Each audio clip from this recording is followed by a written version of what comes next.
Welcome to the Talking the Line podcast, presented to you by Talking the Line Sports Media, giving you our best insights and analysis so you can rake in some cold hard cash on your next sports bet. Now sit on back, open up your mind, and let's cash some tickets. We can't thank you enough for joining us. We hope you enjoy.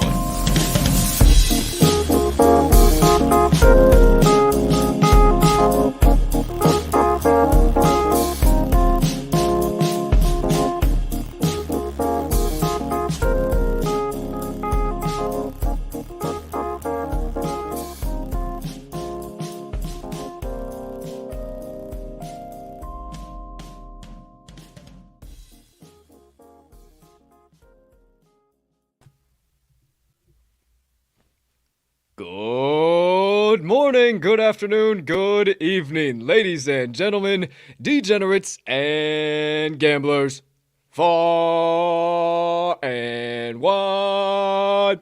Welcome in to episode number 245 of the Talking the Line podcast on this absolutely beautiful Hump Day Wednesday of bets, also known as Austin 316. Oh, hell yeah. What?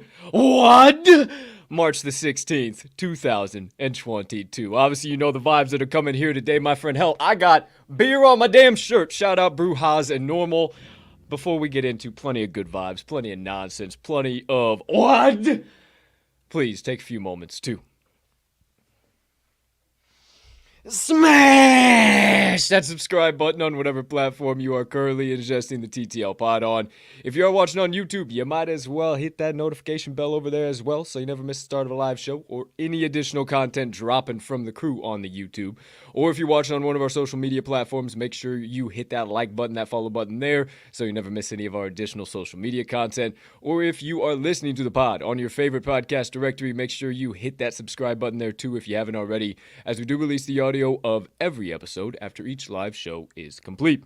Next item up on the docket. Hey, if you could be so kind, you can find it in your heart to do so while you are watching today's show. Hey, maybe also hit that other like button. Leave us a comment, leave us a rating, jump on over yonder in the live chat if you are watching live. You know we love to connect with you and flash your comments live on the screen, as well as maybe hit that share button too. Send it on over to your brothers, sisters, mothers, fathers, aunts, uncles, friends, enemies, neighbors, people who live on the opposite side of the damn globe as you, but you would refer to as a good old-fashioned ticket-cashing degenerate, because that's what we are here at the TTL Pod, and we can't thank you enough when you do all of those things, because it only helps us make TTL Sports Media bigger and better for each and every one of you. Last, certainly not least, head on over down there to this episode's description, where you will locate the Talking the Line link tree. Within that link tree, you will find the talkingtheline.com website, all of the TTL Crew social platforms, and our additional content so you can consume all of that jazz however and whenever you please.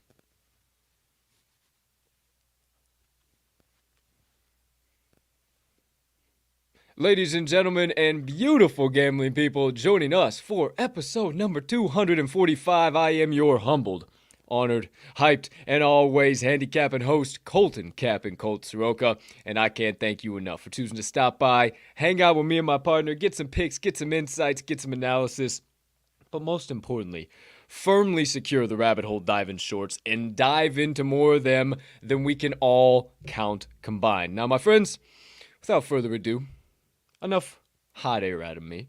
I got some announcements to make that my partner doesn't know about quite yet. Some things I might have laced up pre-show that we didn't have a chance to connect on. Some things that he'll be excited about. Some things that are just left, right, and center. Who knows what's coming here with this introduction? But my friends, get on your feet. Put your hands together for the man, the myth, the degenerate gambling legend, and the man you know around these parts as the TTL Crew's resident Southsider and Cheesehead faithful himself, Mr. Riley RMags Magnuson. Partner, how you doing over there today? What? What? 316, dude. I'm absolutely fantastic. Aside from that, dude, that was my whole intro I had planned there. So what? Yeah, dude. We got March Madness kicking off last night, dude. Now you've got me intrigued as far as what we're talking about as far as announcement. Had a tiny bit of little water left in there, so I just splashed that all over my face. Was thinking I had that alleviated, but you know, wish I could have actually had a couple beers, but not feeling like getting drunk at 10 a.m. and also got too much shit over here too. Maybe about this time, you know, I'm not getting drunk at 10 a.m. Maybe about this time tomorrow, we're saying I'm getting drunk on a plane. Hey, little airport beers. 24 hours from now? Wait, who does know about that? What do you say? Maybe you see that all over the social media. Who knows out there, kids? Once again, welcome into the Talking the Line podcast. It is a beautiful day to be alive. The rest is up to me and thee, and I choose to spread positivity. My man got him a Kleenex, wiping himself off. He's all good. The minor announcement. Talked to somebody that we talked to pre-show, talked a little about pre-show. Okay.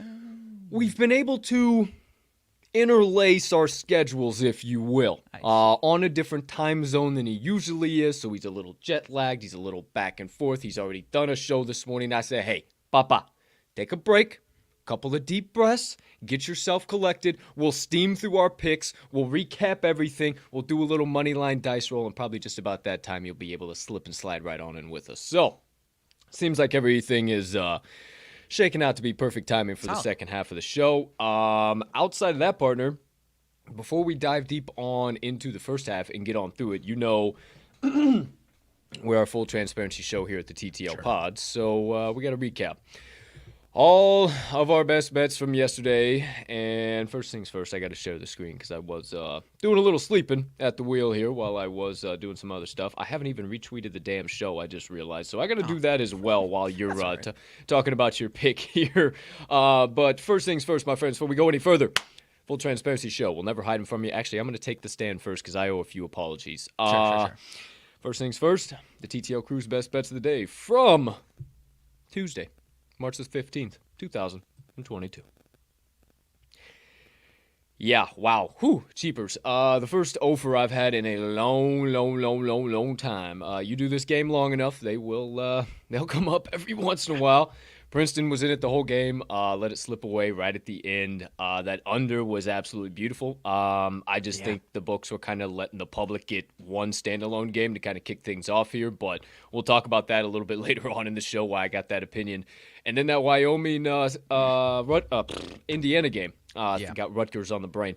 Wyoming Indiana game, I mean, you even backed me on that one. Then I looked over there, and there was about 8 other experts, we'll call it, quote unquote, over at the place where we track our bets, and it felt mushed at that point in time. So hey, no excuses is what it is. 0-3 on the day. I offer my sincerest apologies if you did tail me in any capacity, but I tailed them too. I lost the sons of bitches, but hey, I preach money management. That is the main thing here, number one. Number two, I said I wasn't going to come to this show back with a damn vengeance, ready to bankrupt every book on the market and take my money back, and our money back that they took from us yesterday. You better fucking believe it. Now, I got to retweet this show over here on the old Bird app. I'm going to change my profile picture to, I don't know what I'm going to change it to quite yet. Another one of my old NFTs. But that being said, partner, why don't you fill us in about the Texas Southern Tigers over there, pal? Oh, dude, the Texas Southern Tigers taking care of business. I thought we had the I thought we had the double win for us over here, dude. The end of the last couple of minutes of the game flew that bad boy over. But ridiculous. Experience in certain spots like these where the first four is an atmosphere. I don't know why this is a mouthful over here. Damn, my holy goodness, it is creepers, an buddy. atmosphere in it of itself. Too many of the same similar syllables, dude. This is gonna be a long one today, apparently. But Texas Southern. If you catch them in the first four, with I am drawing a blank on who they're. I think it's Mike Davis was their coach. If he's still at the helm and they're gonna keep being in this first four, I back them until the wheels fall off. Take note for potentially next year because they've been in it a few times. And you're Indiana boys, man. I thought you were on the right side. My Indiana boys. Or your Indiana game, my bad. Wyoming there. I thought you were on the right side. Public side, and, Wyoming was just a solid team, solid matchup. Indiana, interested to see now. They've got a long travel. I'm interested to see if this is one of these teams that has some nice momentum coming out of this game, but they do travel all the way to the West Coast, so I'm not mistaken, to play St. Mary's in Portland, I think it was. That one should be an interesting one, man, but, take a nice little 1-0 day over here for myself. Sure enough, my man needed a nice little rebound day. So there you go. There you have it. No, not too shabby for you over there. 2 for Tuesday parlay did not make it to the pay window. Utah State obviously had no reason to be favored. Apparently, Oregon's going to continue their nonsense here into the NIT tournament. So there you go. There you have it. That's the way the cookie crumbles, San Diego. And the Moneyline Dice roll of the day, the Pittsburgh Penguins money line. Big loss as well. I ended up fading the dice yesterday. Did you? Nice. I ended up back in the Preds on a little side play. Nothing major, but I don't know. Maybe I should start trying to cap hockey because I see shit and then I'm like, oh, yeah, I should probably make a play on that. But then I just don't feel like bringing it to the show because I'm not that confident about it. And then it hits and I'm like, wow, I probably should have just been confident and didn't know what I'm talking about. But that being said, Moneyline Dice start the week 0-1, my friends. That is tracked. They'll be back for the fourth segment of the day when we get into their dice roll, their dice, no shit, their dice, Colt. Their roll of the day. They got the Atlanta Hawks Charlotte Hornets game in their sights. They're ready to rock and roll, all pun intended, so stick around for that. We got the double special plays of the day, Wednesday Warrior and the Parlay pop-off. The pop-off's paying out at plus 595 odds, and we got a college basketball team, actually one we've mentioned a couple times already, as the Wednesday Warrior of the day. We'll talk about all of that. We got Mags picks. He's got 2. I got 2 best bets of the day. We'll recap everything. We'll get into that aforementioned Moneyline Dice roll, and then we'll probably be joined by a special guest of the day and be ready to get into the second half of the show. So, without further ado, partner, you ready to turn on the old turbo boosters here and steam through our picks, my friend? Yeah, you know what? I think I'm ready for that. That sounds good. Well, before we do that, I asked you to kind of lift your mug up high. And all of you out there. To me. To thee. What? And all you beautiful people sipping the black elixir of the gods. What? Take your sip, and I'll be right back. Oh, hell yeah. Oh. Woo! Hitting better. Woo! 316 coffee hits a little bit better. I don't know, dude. Oh, I don't know, brother. But I'll tell you something. The cream rises to the top. And on days like today when you honor a WWE icon like Stone Cold Steve Austin, it's only right, to make sure that you honor another icon like Macho Man Randy Savage. You sneaked in a brother in there, too, so a little Hulk Hogan. The Hulkster. Hey, brother. Hey, brother. The Hulkster. Hey, brother. Without further ado, my friends, on this beautiful Austin 316, you obviously see it's going to be off the rails all day long. Let's flip the screen. Let's get the ticker on a ticket. And without further ado, mis compadres, it's now time for RMags Best Bets of the Day. Partner, let it rip, let them have it, and as always, you have the floor.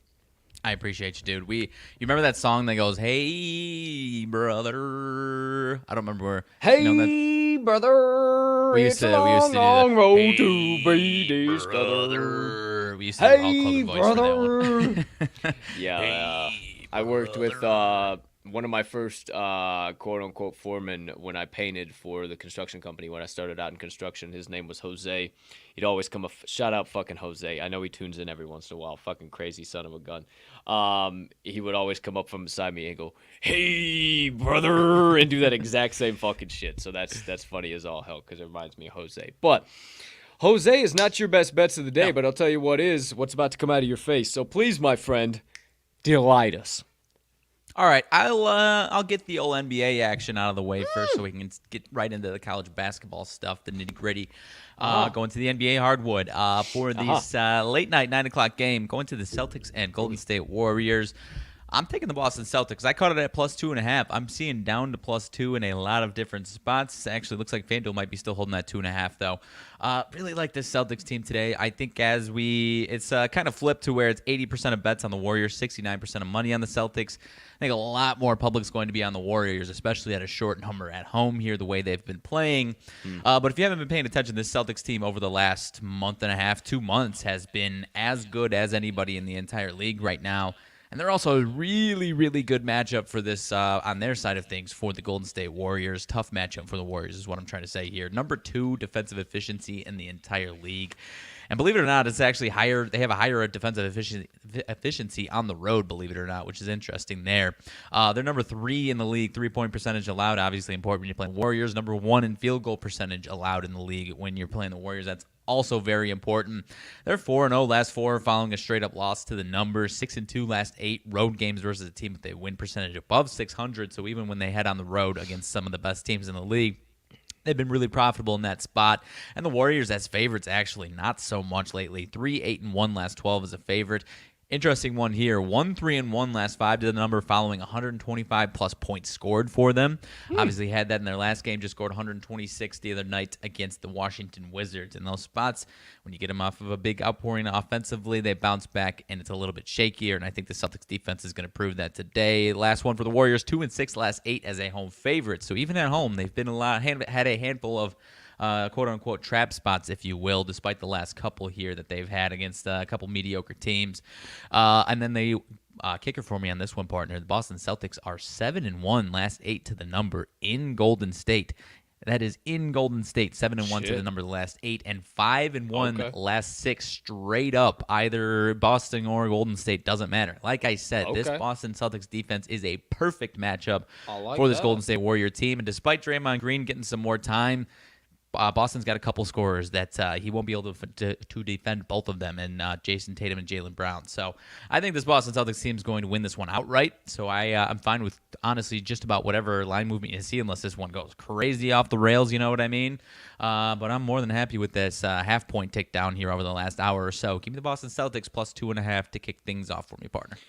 Hey, you know, I don't know shit about fuck when it comes to the NBA. I haven't been able to cap it all year. I mean, I've got a win here or there, but I won't call myself a capper of the NBA this season. It is something special in and of itself. So all more power to you, my friend. But I will be backing you. I like the Celtics plus 2.5. I like where your head's at. I like where the money's at. I like where the bets are at. Can't add a whole lot more to it, my man. I love where everything's at. We just gonna stay loving it. So all that in between. RMags first best bet of the day. Partner, how about number 2? Alrighty, number 2, switching over to college, switching over to the NIT for this one, partner. Going to fading some big fat monetary liability with something that you have been enjoying as far as a frozen solid line. No line movement on this one. Mississippi State, Virginia is what I'm talking about, and I'm taking the Wade Dogs in this one, Mississippi State. Plus 2.5. As I mentioned, 83% of bets and 86% of money all over Virginia. And this one has been just about the case all morning long. And like I said, has not gone anywhere. I think the perception is that Virginia is a better team. They're 18-12 straight up compared to Mississippi State 17-14. A lot of the issue as far as why they're perceived as a better team, aside from that record, is they've had a lot more wins, but it's against the a conference that we've been trashing all season long in the ACC. They made their living beating up these bad teams in the ACC. They have a pretty solid conference record there, whereas Mississippi State has a losing, I think it's 8-10 or 8-12. I didn't write it down right in front of me. Losing record in the SEC, but they kept their teeth cut by 5 or 6, 7 teams that are firmly supplanted in the tournament that have a legitimate shot of making a deep run in this bad boy. Another big thing there, per KenPom, 40 spots better overall. Mississippi State is the 44th ranked team per KenPom. UVA down to 84, my man. And this is honestly a style of play. Virginia's style of play isn't going to be a problem for Mississippi State here. Mississippi State, I think their defense, much like we've seen other teams that have had success against Virginia, Mississippi State has a solid defense, and I think their defense is going to shut down this bad Virginia offense, lead to a lot easier offense and transition, whatnot, what have you, for Mississippi State on the other end. So I think they're going to win this one outright. Mississippi State, 9-3 straight up this season in non-conference. So before they had headed into that tough SEC schedule, they were playing some pretty damn solid basketball in non-conference against a lot of similar teams that Virginia had been playing against all season long. In a straight-up loss, obviously Mississippi State's last loss was the SEC tournaments, 37-17-1, last 55. 37-17-1 to the number, last 55 following a straight-up loss. Sample size. Solid sample size there. Thank you. 6-13-1 last 20 as a home favorite is Virginia. So as a home favorite this season and into last season, they have not been profitable at all. And as I told you, partner, one big thing when capping these or trying to determine who's going to win these NIT games is trying to understand motivation. Are these teams actually hell-bent on making a run in this NIT tournament? Are they pissed off and sad that they missed the NCAA tournament and they just don't give a shit about this tournament? Ben Howland, coach of Mississippi State, he's had 2 NIT appearances, 1 semifinal appearance, and 1 runner-up finish, which was actually last year in 2021. So he typically has his boys ready to go for this tournament, and I think we're going to see the same thing here today. Not sure if they make a run, not sure who they play after this game if they get the win, but personally, I think they get the win in this spot, but I love the 2.5 points as we see it right now. Give me Mississippi State plus 2.5, my friend. I love it, my man. I love your angle on, well, number one, the KenPom. The KenPom rating is what really did it for me. The 40 spots difference. I had no idea. I guess it really doesn't surprise me that much because we have really been beating the drum how much worse the ACC is than the SEC, and honestly how much different than previous years both of those conferences are. So I can't disagree with you on any of that analysis, and I can't disagree with you on what you brought up there at the last, that Mississippi State has kind of been making frequent trips to the old NIT tournament, as they probably would not like to, but at least they've been doing well. So if you're giving them points and they were runners-up last year, I like where your head's at, dude. I'm on this one as well. I think you got a 2-0 day, clean sweep coming your way, my friend. So there you go. There you have it. RMags Best Bets of the Day. Anything else from you, good sir? Last thing, and I'll kick it back to you. The KenPom thing that you mentioned, dude. You and I were talking yesterday. If you watched, paid attention to the NIT, I think just about everyone except for that Oregon Utah State. Yeah, you switched me over there. I last suspected it. Aside from that Oregon Utah State one, all of the teams that were at least more than a couple. There was a couple spots where it was like 1-2 point ranking difference. All the ones that had significant ranking difference, all those teams took care of business. And another one that was in that similar spot as Mississippi State was Oklahoma. And they absolutely smoked. I'm blanking on who they played, but they actually Missouri State. They absolutely smoked Missouri State. So a couple of these teams, Mississippi State and Oklahoma, that got their ass kicked in good conferences, might be prime for a nice run in this NIT here. I like where your head's at with that for sure. So there you go. There's your official screen flip. But thank you for the cherry on top of your proverbial analytical Sunday, good sir. I'm gonna keep this proverbial podcast train steaming on down the tracks. How about that for a couple of proverbials for your Wednesday morning, yo sons of guns? What you got? Second segment of the day. My best. Speaking of trains, did you know? That's my own brain just kind of making a stop there. Speaking of trains, did you see the Baker Mayfield post as far as like the heartfelt post to Cleveland, then Duke Johnson?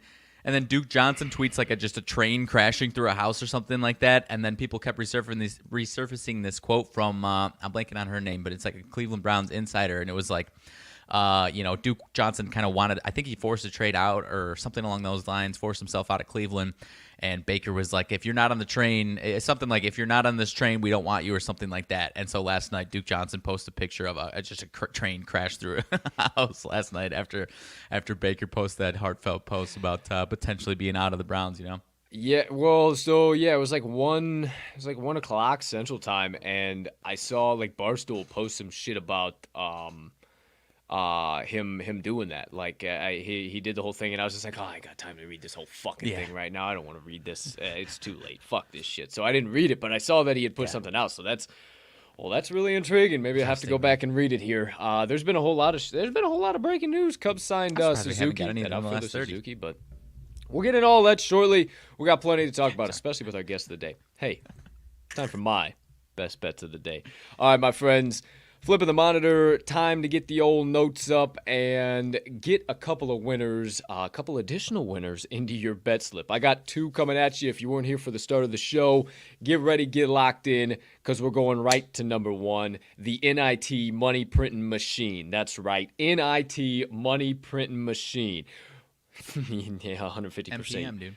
You're damn right. Hold on one sec. Shirt idea, MPM money printing machine. NMPM, but MPM feels a little bit better. MPM. So yeah, MPM, NIT, MPM, NIT, MPM. There's your 6, NIT, MPM. Dayton Flyers against the Toledo Rockets. And I'm taking the Toledo Rockets -1. We saw yesterday that home court advantage is going to be huge here in the NIT tournament. Obviously, it just kind of takes the eye test to see that, and you can kind of go back and look at the previous games.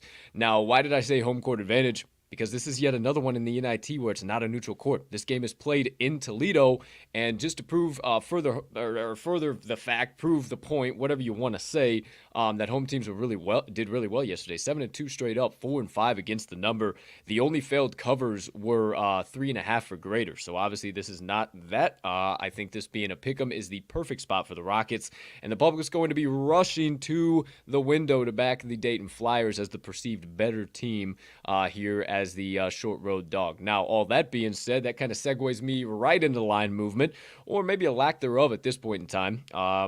Toledo was a +1 dog, and they completely flipped overnight to the -1 favorite. They have pretty much held firm there. They've gained a hook in some spots, but I love it. I really think that's the books honoring sharp money, sharp bettors, true sharp bettors, not just bullshit. 46% of bets and 63% of consensus money coming in on Toledo -1. I would honestly take this Rockets team all the way up to -2.5. I think they get this done by at least 3 here today. I think they might do it a little bit more convincing, maybe by 7 or 8, but we only need them to get it done by 2 if you find it at -1.5. So hurry up and get involved. There's a couple of key things I see as being the differentiator as to why Toledo wins this game before we get into the trends, because you know me, can't finish anything without those. Number 1 is going to be tempo. I look for Toledo to kind of boat race Dayton in this one. 84th in adjusted tempo per KenPom up against Dayton's 342nd in adjusted tempo. I look for Toledo to push the pace any opportunity they can and really allow their defense to turn into offense. Speaking of offense, Toledo is 6th in the nation in true points per game. That's not a KenPom stat. That is a true stat. 6th in the nation, for crying out loud. Dayton, 228th in the nation in points per game. At the bare minimum, Toledo stays in this matchup till the bitter end, and then their offense stays hot for the last 2 minutes when Dayton's finally goes ice cold. Last but certainly not least, speaking of offense going ice cold, how about that? Just a segueing machine today. From the charity stripe, my friends, it matters. I said it mattered a month ago. I said it mattered even more in conference tournament games. Right here, right now, is when it really matters, especially in a pick'em game in the NIT tournament. Toledo shoots 76.9% from the charity stripe, and Dayton shoots 68.2%. Almost, actually, a whole 11% better. Almost a whole 11%, 10% better. So give me all of the Toledo Rockets. I think they dominate the Flyers here today, but you don't believe me on all of that? Believe the trends.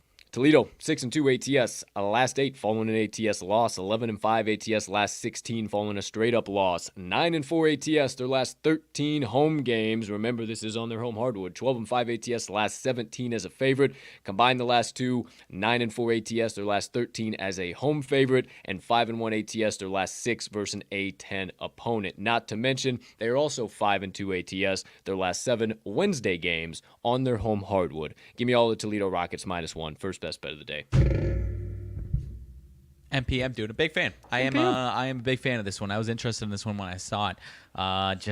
Didn't have enough information as far as watching these teams enough. But Toledo is really, really solid, man. I think they'll be ready for this one, 100%. I think so too. Whichever way you guys are seeing that check mark, that's right. Damn straight. Okay, so I think we got a 3-0 card. How about let's make it 4-0? What do you think? That's hard, dude. Why is that so hard? I know. I don't know which way is right. I think, it's that way. It's that no, not this way. Is that way? That way? I don't know. It's rough, man. It's rough. You get lost in there. It's like a fucking mirror between a mirror, and you get lost. Don't do it. It hurts your face. I don't think I don't think we wiped off dipshit off our foreheads today, dude. Nope. We're good. Second best bet of the day. Coming from your boy, calling it the NIT Terrorizer, because after we absolutely print money left, right, and center with the first bet, we're going to be terrorizing the books and just dangling that money in front of them and then getting even more back. We're going to Long Beach State Beach, +12. You know me and my beach against the BYU Cougars. Obviously, this line jumped off the screen at me for more reasons than one, but one key fact, and number one, it's tournament time. Number two, even the shittiest teams of the shittiest, even the Alcorn State Braves covered a double-digit spread yesterday, for crying out loud. So let's think about what we're doing here, giving teams double-digit spreads. I honestly think this is a fucking gift. I mean, this is a present. This is a... Here you go, boys, from the books. I don't think this is a public dog. I do not think you have to worry about this whatsoever. Regardless if the bet's a money flip, I do not think you have to worry about this. Now, a couple of key things here. I'm not going to really worry all too much about line movement in this one because there really isn't much, and I really don't care if it moves up or down or left or right or center. I don't think this game finishes by more than 4 points, and I know that sounds crazy with a 12-point spread, but I really, really, really, really don't. And partner's making the faces he is over there right now because I've bet the fucking beach a lot this year, and they've cashed a lot of tickets for us on this show. So who am I to not continue to back them in the NIT tournament? I don't know. You spoke of motivation. Maybe they got a little bit more motivation here than the old BYU Cougs, who would have liked to probably be in the NCAA tournament. But there are a couple of keys as to what really drew me into the beach. Home and away splits are huge here. Teams, and I guess the whole overarching, before I move into that, the whole overarching theme there is just that teams are completely overvalued this time of the year, and this is just an overvaluation of BYU. Yeah. The key thing here, home and away splits. This game is actually at BYU once again, another one that's not a neutral court. Where actually, speaking of overvalued, the Cougars have been overvalued all season long. 12-2 straight up, but 5-7 against the number on their home floor. Toledo 6-6 straight up on the road, but 9-3 against the number. I absolutely love those splits because they still ring true here, even though it is the NIT tournament. And I'm looking at the tempo, once again, of these two teams. I think the Beach absolutely boat raced the Cougars. 27th in adjusted tempo for Long Beach State. BYU is 127th per KenPom in that same stat. I really like Long Beach State to speed it up offensively and really slow down the pace defensively. I watched a few of their games, and I wasn't sure if it was real accurate, but it really is. And I look deeper into KenPom. They're 10th in offensive possession length and 342nd in defensive possession length. So they work the teams, they work the clock defensively, and they get down the floor, ball in the basket, press them up, work the clock, right like clockwork. I mean, it is wash, rinse, repeat for these guys on the offensive and defensive side of the ball. Speaking of offense, I really think that's what keeps Long Beach State in this game. They are 98th in the nation in true points per game, going up against BYU, who's 117th in that same exact stat. So I think Long Beach State does some things. They've traditionally been a thorn in the side of the old Cougars over the course of the last few seasons, but stick a pin in that. We'll come back. You don't believe me on all the aforementioned stuff, believe the trends.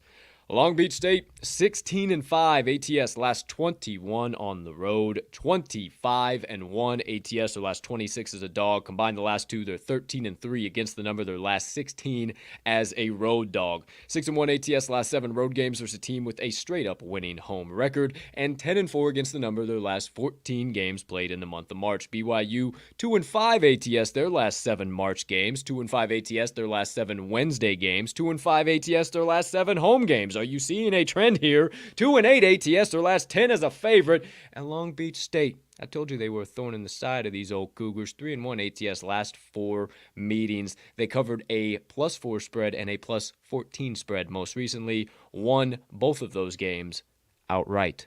Give me all of the beach to continue to be a son of a beach in the side of the Cougars, baby. I've been waiting this whole analysis to say that, and it just came to my damn head. I absolutely love it. Subconsciously, I had. Second and final best bet of the day from your boy, Long Beach State. Beach, +12.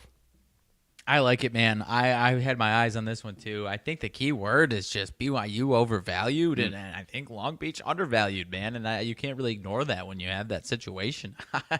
I absolutely love it. I think I'm going to be hammered in as well.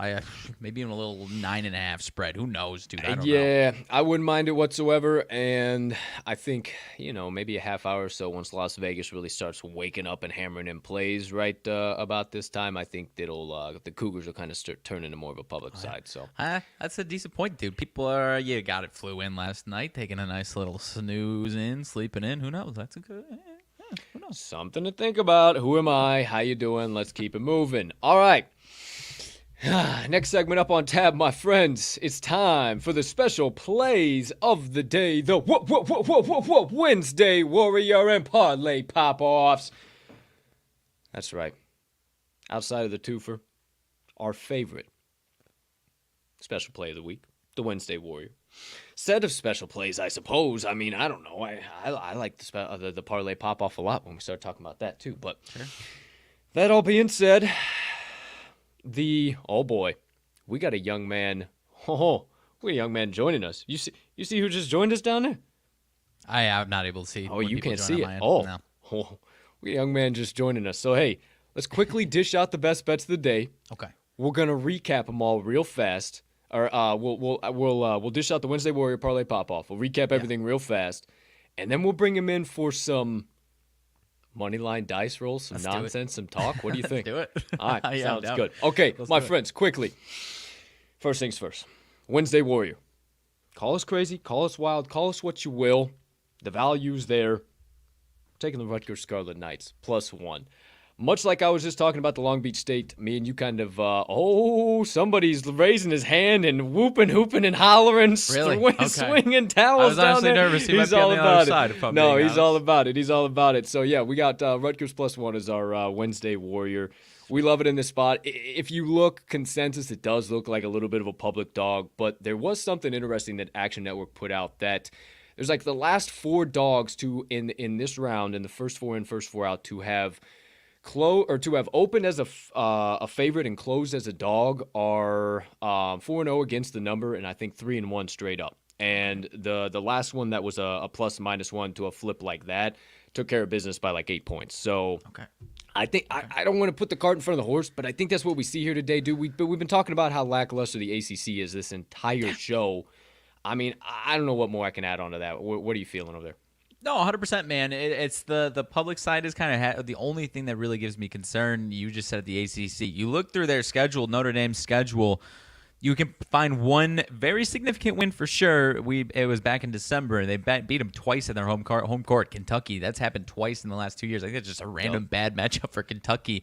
Yep. Look throughout the rest of their schedule. They didn't beat Duke or Virginia Tech, the other 2 good teams or perceived good teams in the ACC. They, beyond what I talked about with Virginia, actually made a nice living destroying the rest of the ACC, whereas Rutgers is playing really well, knocking off the best teams in the Big Ten. When they lose to these teams or when they've put up losses, it's tight, hard-fought losses to Purdue, Wisconsin, all these top teams in the Big Ten, man. Don't get me on a Big Ten rabbit hole. I'll be screaming from the mountaintop forever. I love the Knights, dude. They got to make a nice little run. And I think they're a tough matchup for Alabama if they get through, dude, to the next round. The winner plays Alabama, dude. I know.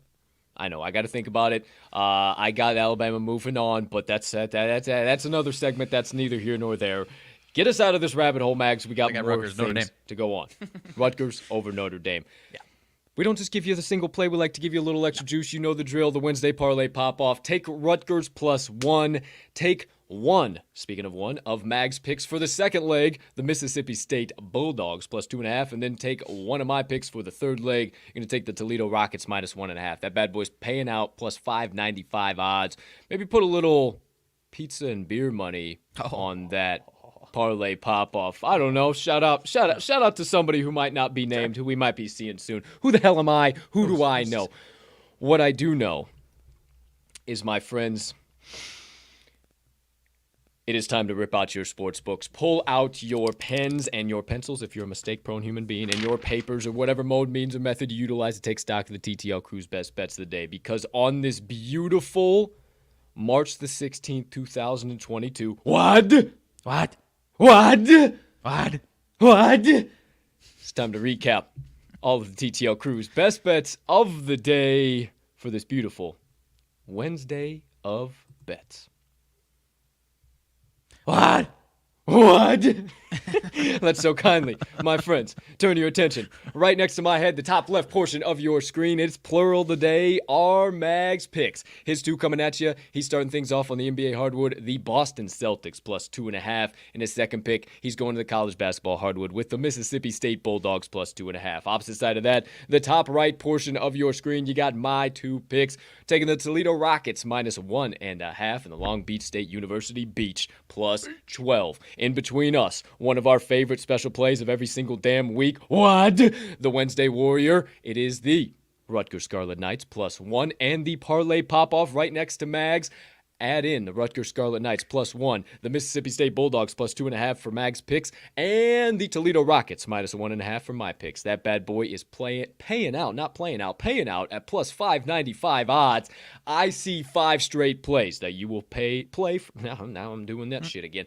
That you will play for 1 unit or whatever you can afford, and 1 special play in the parlay pop-off that you will play for 1/2 unit or whatever you can afford. I hear books adjusting, moving lines left, right, and center as these words come out of my mouth. But my friends, before we can bankrupt every single one of them damn things on the market, we need you to lock them in, hammer them home, sprinkle a little bit of dough down, whatever you need to say. Just make sure you get today's TTL Crew best bets of the day that are clearly primed for ticket cashing. What? In it, whatever the current best line is on your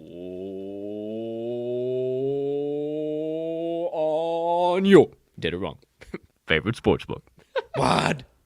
I was too concerned with the what? I love it, dude. What?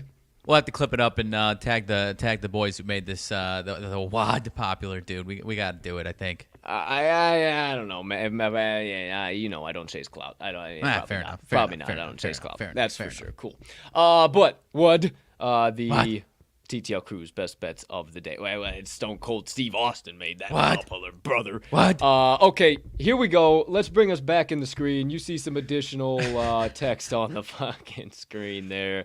Moneyline Dice roll of the day. We might as well, I don't know, partner. You want to do it? You want to skip it? You want to go in place? Why don't we just have our special guest be the Moneyline Dice roll of the day, since we usually have our special guest in the Moneyline Dice, right? Yeah, that's fair enough. Okay. So, I mean, as always, we got to shout him out. The Moneyline Dice. If you want your own set, head on over moneylinedice.com. You know the drill. Enter code TTL10 at checkout. You get 10% off your first order, moneylinedice.com. Don't ever want to forget that. They've been good to us, kind folks over there. Shout out Moneyline Dice.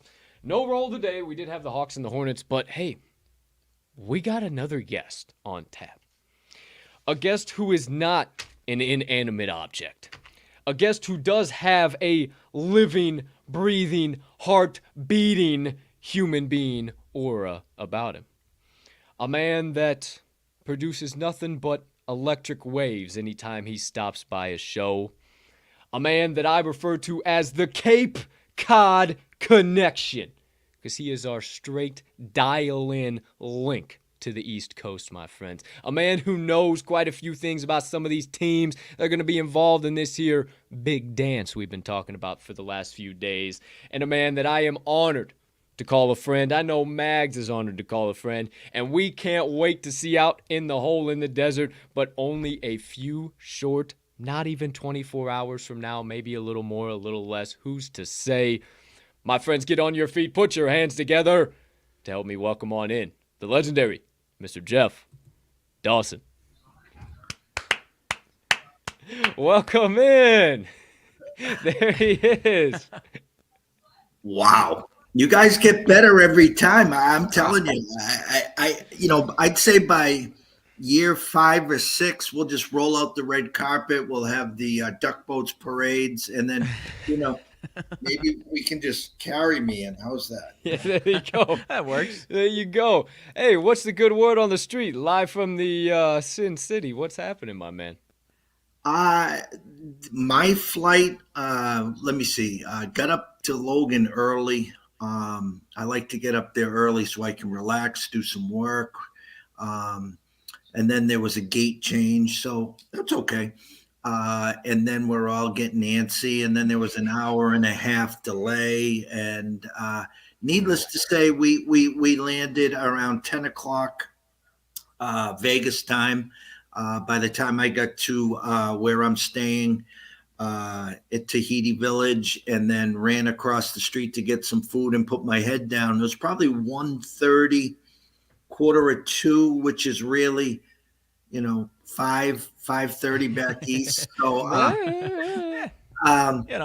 had a show at 7 a.m. Vegas time with Andrew McGinnis this morning. So I am not lying. I got a power nap.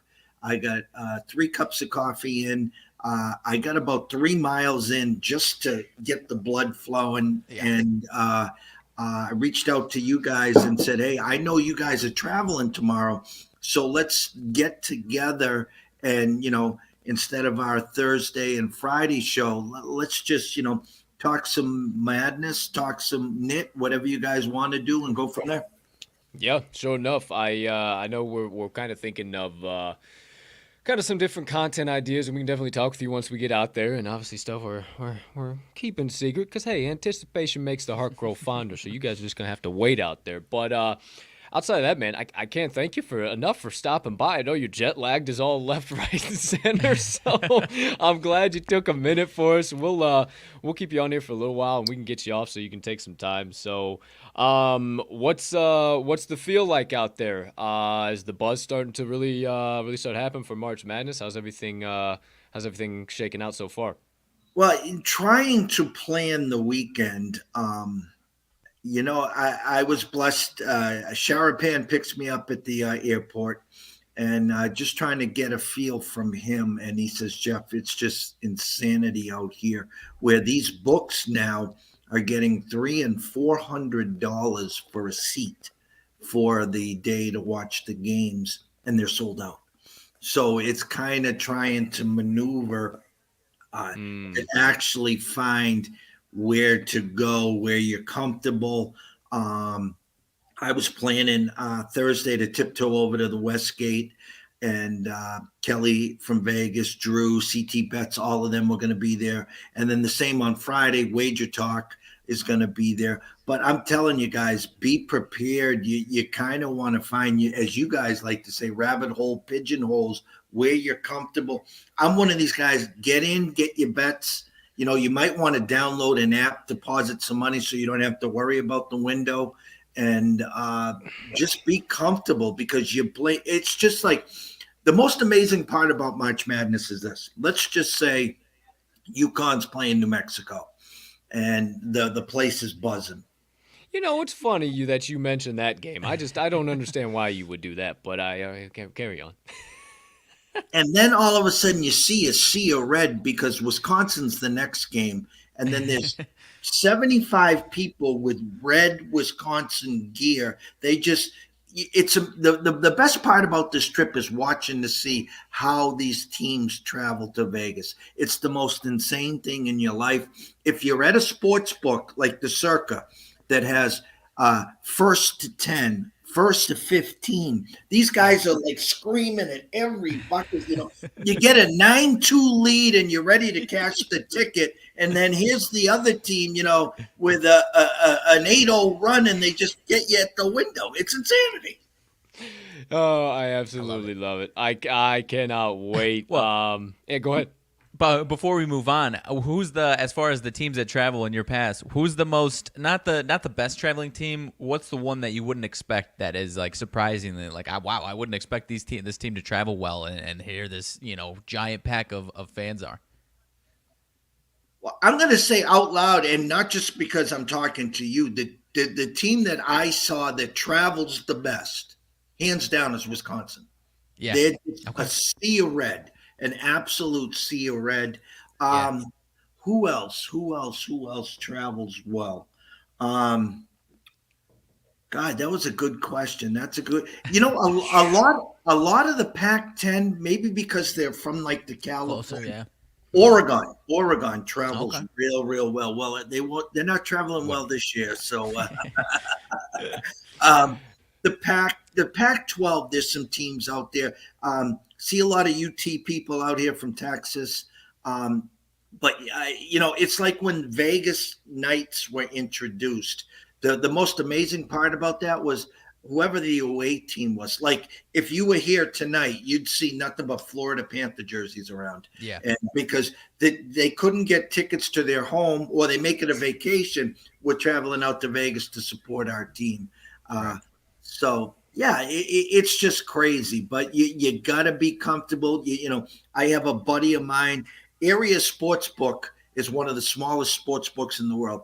He will tiptoe down there at 5:30 a.m. so he could be one of the first ones to get his round table so he can see the board, and he's about 15 feet from the ticket counter. So I guess wherever you're comfortable. Yeah, 100%. Yeah, I kind of go back to like, there's nothing like a tried and true going to the counter and slapping cash down and getting a ticket in return. I mean, that's just you got to get that experience. But I think with just the amount, literally the madness in the people out there, I think it's worth downloading a sports book of some type, a mobile sports book, and just doing that. And then, hey, you meander into the right book. It's not a crazy crowd. They're not charging $400 a seat, whatever. You pop in. Oh, shit, okay. Nah, I got bets going, but let me drop a cash wager here, too, as well while I'm here. So it's always fun, especially when there's live action going on. That's always fun to drop a live ticket as well. There is nothing better. I'm a live ticket. I'm a ticket guy. Go to the window, slap the cash. You got the ticket. And then you're walking to the window after it cashes, just like, and I don't care. Cool hand Luke. I don't care if it's $50, $500. Listen, I'm not the $5,000 guy. I come with a bankroll. I'll be consistent, whether it's $300, $350. Hey, listen, I do the same thing for a $50 14 parlay, and you just walk into the window, just like, there's nothing better. Bam! I love it, throwing it down. I love it.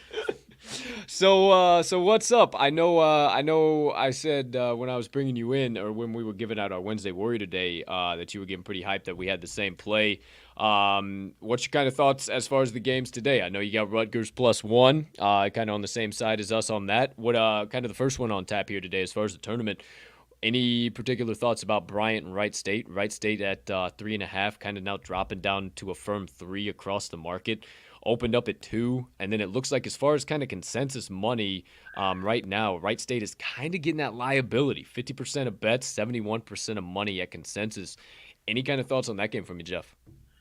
The way I understand it, and don't quote me on anything here, what I heard, doesn't Bryant have like the leading scorer in the country or something? They got the guy, they're a one-man wrecking machine. Mm-hmm. And I know they're good. Okay, but they're not quality that we're accustomed to good. Now, not to say they can't, put on a show today. And, the tournament's all about stories. So maybe this guy carries them through the first game, and he's the story into the second game. You said something real good, Colton, about Rutgers +1. Because is it the public trendy dog? Okay, and I'm looking at that because I liked Rutgers the whole time. But there's a side of me that says usually the division, the conference that has the most teams in it is the one that gets picked off a lot early, and it's the weaker teams. How many years have we sat here and said the Pac-12 sucks? It sucks. And then there's a USC team that makes a run. Look at last year with UCLA. So, Colton, we've been hanging around too much because every time I'm looking at these games and I got the egg on my face yesterday. I bit into the Belmont game, right? And I'm sitting here, okay? And now this is the stupidity because Vandy has gotten me a million times this year, whether I'm on him or I'm against him. Yep. Okay.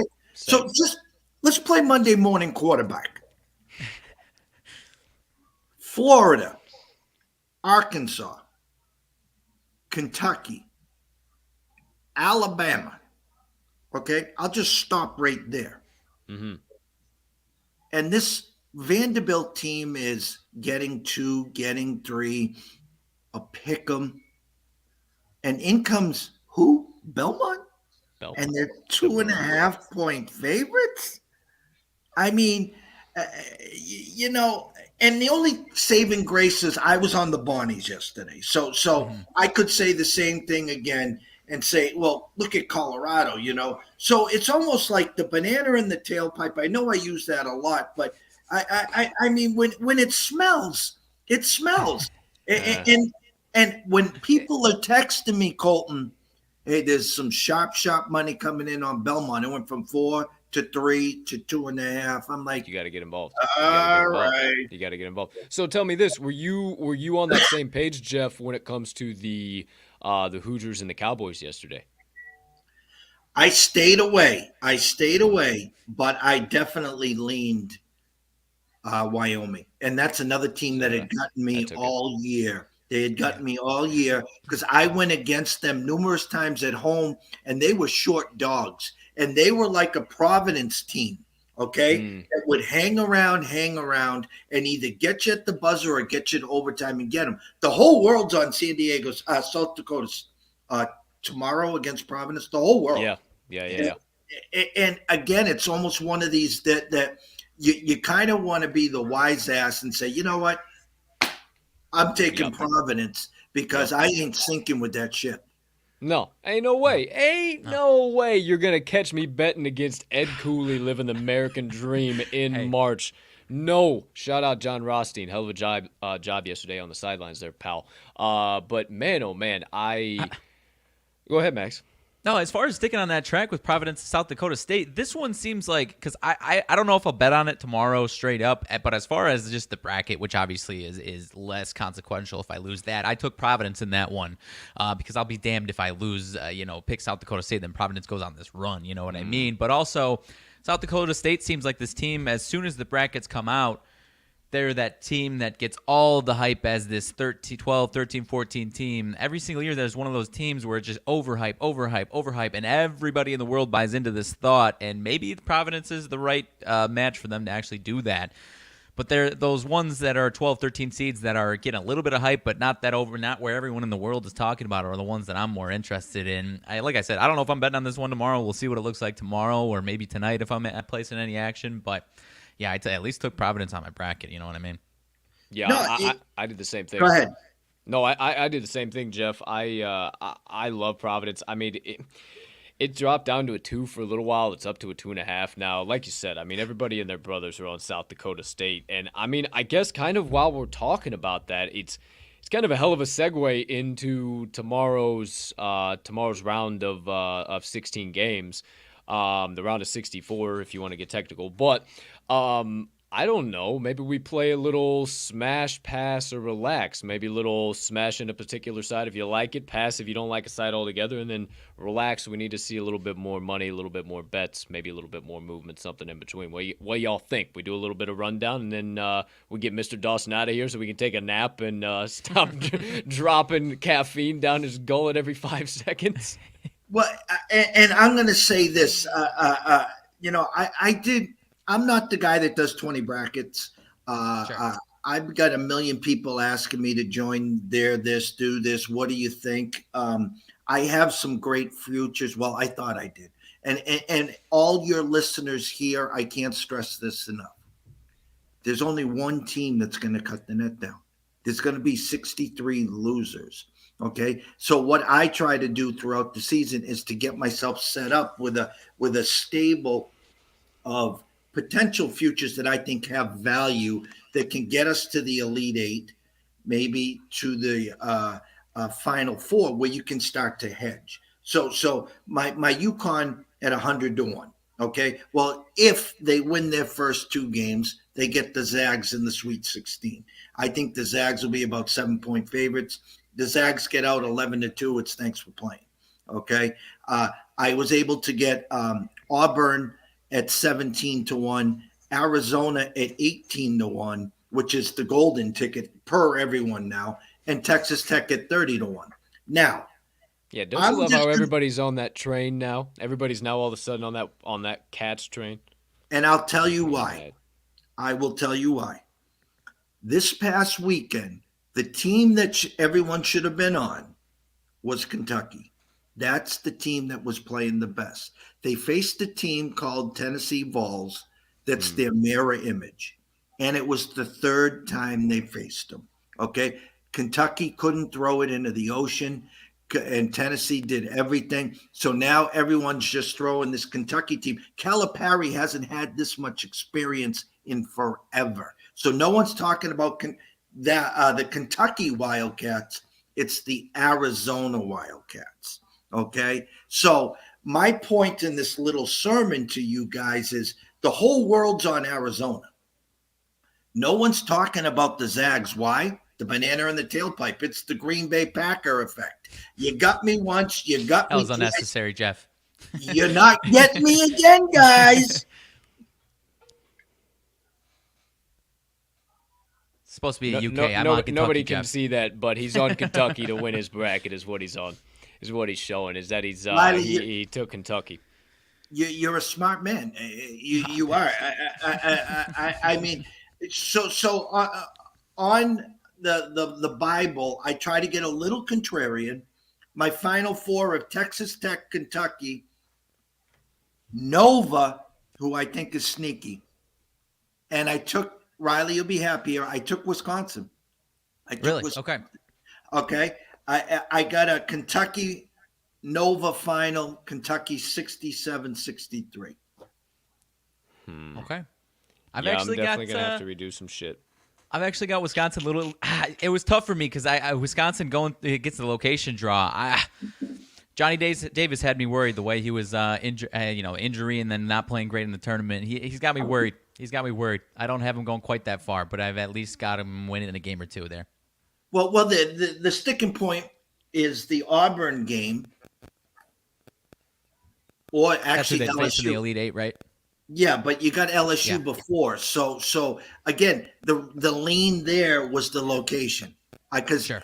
I think some people, Colton was talking to me last week on our show about LSU getting hot, and so they could get picked off there. So you could have a LSU Auburn in the Sweet 16. I like the location with Wisconsin. I think you're going to see a different Johnny Davis. I think they get to the second weekend and versus an Auburn team that's struggling right now. Sure. I agree with that wholeheartedly. I got Wisconsin moving on against LSU. I like that. I like that for sure. The location aspect, definitely. I like that a lot. But Wisconsin Auburn, that'll be interesting. And I mean, it's just going to be so hard for me to go a different direction with Arizona. I hate it now because I've been preaching it from the mountaintops since I don't know December, January. Yeah, well, you've been on it. Like, that's been and now every fucking clown wants to be on it all of a sudden. It's really pissing me off, is what it's doing. Like I turn on the channel, I turn on a new channel, and then everybody all of a sudden is on this. Oh, okay, great, awesome, wonderful. So now I'm going to have to kind of figure out a new strategy because obviously, I zig when everybody else zags. I can't have the same exact pick. Originally I had UCLA bouncing Kentucky in the Elite Eight. I just think Mick Cronin, they're going to get far enough. They're going to get to that point. I think it's a rematch of Marquette UCLA. UCLA gets that. And then I also think we're going to have a rematch of UCLA Gonzaga in the Final Four. And UCLA is going to get their lick back this year and find themselves in the championship game is what I think. And they're going to drop it. But I got to redo some shit because I don't think Arizona's going to make it all the way there now. I had this whole path slated out, but who knows? Who knows? Well, maybe the whole world is right this time. I don't know. Go ahead, Jeff. You had some. Do you guys buy in to the team that had a great conference tournament and now they're like again, Iowa is all of a sudden the talk of the town? And I'm no disrespect, they've been hot as molten lava. Okay, but no one's talking about Purdue. No one's talking about Wisconsin. Right. Okay, right. A Tennessee team who, again, I knew they were a great team. When I was going back through Ken Palm over the weekend, no one's talking about this team. They had 7 losses, but look at what they've done lately. Okay, so I think for the public, they go back to what they saw last. They always remember what they saw last. So some of these teams that got bounced early actually have a couple extra days rest, a chance to rejuvenate, to get a little hungry, and to say, okay, because the team that cuts the nets down, guys, how many teams can win 6 in a row? There's not a lot of these teams that can win 6 in a row. Right. It's tough. As far as my thoughts on Tennessee, Jeff, the only thing that held me back was Rick Barnes' record in the damn tournament. I mean, I obviously his straight up record I'm not 100% positive on. I just saw a stat that his since 2005 no coach in the field, or maybe I don't know if it's in the field or in all of college basketball, has a worse ATS record in the tournament than Rick Barnes. And we've seen so many shortcomings as far as straight up. I don't know what a straight up record is, but we've seen so many just shortcoming. That was really the main thing that kind of held me up from having a deep run for them. And then as far as Arizona, I didn't have them going as far just because you've got Illinois, Tennessee, and Villanova, all 3 teams that I think on their best day could beat Arizona.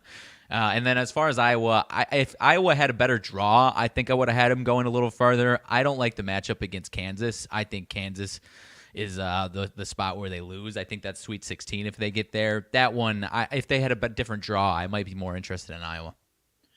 Looking at your Illinois team here, looking at the bracket, and apologies, Colton, because I definitely want to go on some of those games that you were talking about. No, sure. Go, keep going. This is perfect. Never stop good conversation. I'm worried with your Illinois team versus Houston. I'm worried about that Houston's matchup. Good. I think if my head is correct here, I think Illinois, if you're lucky, maybe 1.5 point favorites, if that. I think maybe even close to a pick 'em. This Houston team they're dangerous. And the funny part about this, I always got to throw this in. Josh Carlton, former UConn, couldn't get on the damn floor for Hurley. And now he's a star at Houston. So sometimes I wonder, like, hey, how's this working out like this? Right. Dangerous team, though. Dangerous team. Yeah, that is a really, man, I'm going to have to spend some time again tonight, you sons of guns. What the fuck, man? I'm sitting over here just brain spinning in the fucking round of 32. Like round of 64, okay, like I got the Dons upset in Murray State. Like I think we can all agree on that, I would imagine, right? Like I know, Jeff, you're a pretty big proponent of the Dons. Are you? Yeah, obviously Mags has Murray State. So I'm not like it was. That was honestly a coin State. Flip for me. I do have Murray State, but I like the Dons. Yeah, I like the Dons a lot in that spot. I mean, outside of that, it's not like I got Vermont upset in Arkansas. I really think that's a huge possibility. I really do. If there's gonna be one Cinderella team, it's gonna be Vermont. The Cats are just sick. They're one of the best mid-major teams out there, and I know they got a tough draw in the Must Bus and the Pigs, but if you want to face the Pigs at any point in time, would it not be the Pigs in 2022? I mean, am I wrong? Am I crazy? I don't know. I got Boise State over Memphis. I like that a lot. I'm going to go back and look at that game a couple of times, but I honestly think everybody's going to be on Memphis as the favorite there, and I think Boise State being the short dog, I think that's the right spot for them to win it outright. I really do. They've just, again, when you said something you said earlier, Jeff, that brought me to this game in my mind, is the public kind of thinking, what have you done for me lately? And Boise State getting bounced early out of their conference tournament. And then Memphis is Memphis back? Like, whoa, Memphis is taking care of business. And it's totally been the complete opposite story for both these teams all year long. As we all know, we've bet plenty on the both of them. So yeah. I kind of like Boise State in that spot a lot over the Tigers. It's not really an upset. It's an 8 over a 9, so whatever, no big deal there. But I like Marquette over North Carolina. That's a 9 over an 8. That's another one there. So I got a lot to think about. I got a lot to go through. I thought I was set, and more and more people come out with Arizona, and then you say something about Arizona, and I don't know. I'm going to have to look through some shit is what it comes down to. Well, you're not going to like my Cinderella. Riley, you were not going to like it. I got him going to the Sweet 16, and I got him putting a scare into a number 1. I don't think they have enough horses. I'm going with a number 12 seed, the Richmond Spiders. Oh, okay. I you got them beating Providence in the round of 32. Iowa. I got them beating Iowa. I got them beating Iowa. And then I got them beating Providence, and then I got them facing Kansas. Yeah, I think they're a terrible matchup for Iowa. I agree with you there. As far as I do have Iowa winning that game. I don't hate it, though. As far as there's certain ones like that, as far as forget gambling for a second, as far as building a bracket to where it's like I said, if you think Iowa's going to get smoked by Kansas, why not take a shot at Richmond on your bracket? And because if you lose and Iowa wins, and it's not that big of a deal unless Iowa obviously goes on a nice run. But if you think Iowa's not going too far, I don't hate the strategy as far as that, unless and obviously if you like Richmond, then fire away. I do have Iowa in that one, just the way they're playing, but I can't hate the opinion by any means. Well, and Colton, just the fact that the whole world's on, South Dakota State. So I thought that was a perfect spot to take a Richmond team if they do upset Iowa. And if they do get to South Dakota State, I think they'd be a short favorite. Not that, again, it would be a coin flip, seeing that Providence only opened up, 2.5-point favorites against the South Dakota State. So I thought that was maybe the soft spot. Listen, they get blown out by Iowa by 20. It is what it is. I'll be rooting for Providence anyways, to win the first game. And then I think Iowa will be a hell of a matchup. The thing with this Providence team, listen, everyone can call them the luck boxes. They're the luckiest team. They are. But you know what? To be lucky, you got to be put into those situations. And I've seen them down 19 to come all the way back. I've seen them just hang around, final 5 minutes again, get it to overtime, win in overtime. What Ed Cooley has done to this team, it's a team, and everyone knows their roles. I love Watson. I love they got some players. And again, everyone's pooping on them. So when the world's against you, you kind of you work together, and they're in a perfect spot. Oh boy! Why'd you have to do that to me now? And then you start to talk about my tournament techs, and I got a kind of a weird feeling that maybe my tournament techs mess up Kansas because they got more experience than Kansas does, and I love the techs for death do us part. I mean, I might scrap the whole damn board and restart here. Thank goodness this thing is freaking electronic, because I looked at it, I was like, no. I made 2 adjustments last night, I think. I said, you know what? This feels good. And then we get live in prime time, and now all of a sudden I got questions, comments, concerns about damn near every single game I got on tap. So we'll have to see what goes on for the brackets. I don't know. At the end of the day, the brackets are fun. That's what it is. I mean, the brackets are 100%. Fun at the end of the day. Where we're really going to make our cheddar is betting every single game, every single round. Yeah. Curious, Jeff, a couple of 7 seeds that probably if the season ended at different times, they might have been a 3, 4, 5 seed. Ohio State, USC. Any thoughts on these two as far as is the Pac-12 or USC going to come out of nowhere like they did last year, and maybe USC's undervalued when they go on a run? Is Ohio State undervalued? Are they kind of just scuffling at the wrong time? I'm curious about your thoughts on those two. I go back to what I talked about a few minutes ago. A conference with 9 teams in out of 14. you usually see, a handful picked off. You're going to see after the first weekend, the Big Ten 3-6 maybe. I'm just throwing numbers out there, and no one is talking about USC. Okay, no one's talking about the Pac-12. Yeah, everyone's talking about Arizona. No one's talking about UCLA. Do they get back to that magical run? They have the experience. They were in they were in the Final Four last year. They know what it takes. I love this USC team. I love where they're sitting. I'll flip the script. Another team no one's talking about, Miami Hurricanes. No one's talking about them. Stop. They're just sitting in the wings. No one's that. Okay. Study long. Why you gotta do this? Study long, study wrong. That's the whole thing about this, because you go to bed Sunday night after you filled out your first bracket. You're like, I'm going to sit on this in the morning. Now you start hearing a little this, hear a little this, and then you erase this, and now you woke up Tuesday morning. I broke Da Vinci's code. I got it right here. I'm all set. I broke it. And now we're sitting here Wednesday at 9:13 a.m. in Vegas, and you're about to rip up the whole board. Like, what? No, don't do that. Trust your gut. Trust everything about it, because that's why it's called madness. That is why it's called madness. Now, there's a couple adjustments that I think are going to be a little bit more madness than what I'm thinking. So who knows? I'm not going to rip up the whole thing. Maybe I do, maybe I don't. It's my prerogative. All right? We'll see what the hell happens. Yeah, let me do what the bloody hell I want. All right? I'll rip up my whole damn Da Vinci Code if I want to. All that being said, I can't appreciate you enough. I can't tell you how much both of us appreciate you for stopping by, giving all that good insight, everything in between. Let's just quickly, kind of high level, if I don't get a notification as soon as I try to click over here, the slate for tomorrow, because we don't have a show tomorrow. You probably won't have a show tomorrow. We don't get into Vegas till the afternoon, so the games are going to be rocking and rolling. I'm going to put out my card early, and then, I don't know, even we'll probably watch a couple of games when we're eating dinner and doing so.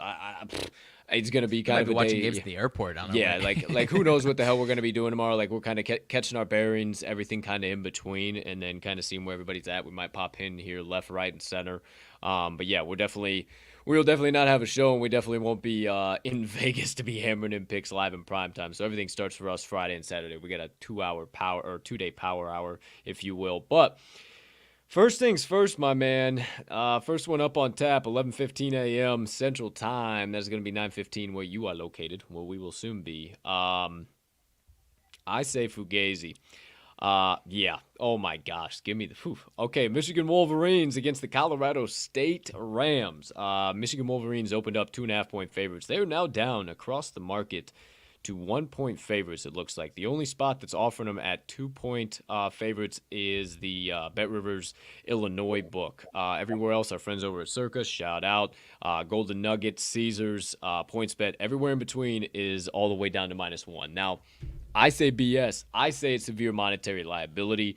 I say that the Colorado State Rams have been the public darling all year long. I think it is complete overvaluation. I think this line movement is caca, fugazi, digits. It doesn't exist. It's fucking nonsense. That's what I think. But, I don't know. What say you two wise gentlemen?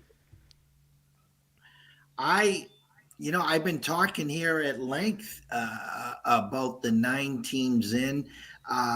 You are right about Colorado State, the same as Wyoming. You can go back to last night, Wyoming, Indiana. I'm not buying. I'm in on the Wolverines. I love it. Based off what honestly, I was torn on this. This is one of the Big Ten teams that I just haven't been touching because they are so damn sporadic, man. And I think I'm with you as a Big Ten homer against a Mountain West team. After we just you just said, you ain't putting a bet on Michigan. No, first game of the if it was the second game of the you tournament, see how I caught him, Jeff? Do I know my guy? Do I know my guy? If it was the second game of the tournament, I'd like, oh, well, I don't need to bet that one. But it's the first game of the tournament. Wow, well, how am I not going to? I don't know from that standpoint. But I don't know. I think it's bullshit as well. I'm gonna be back in the Wolverines if anything. I think. So we all three say smash the Michigan Wolverines -1. Yeah. Okie dokie artichoke. Second game up. Oh boy, 13 against 4. Providence Friars against the South Dakota State Jackrabbits. Go big, go Booglo Jacks. But not really in this situation. Providence minus 2.5, de facto home favorites. Pretty much holding firm, and yeah, like you said, everybody and their brothers on the Jacks. 56% of bets, 76% of money at consensus. I say smash the hell out of the Friars minus 2.5. I think it's a setup for the public. Again, I'm not buying. I'll throw this in. Usually, especially day one, everyone wants to be cutesy and they all want to pick the dogs because it's March Madness. Sure. If you look at the last couple years, the favorites have been rolling on Thursday. The dogs start coming in on Friday and Saturday.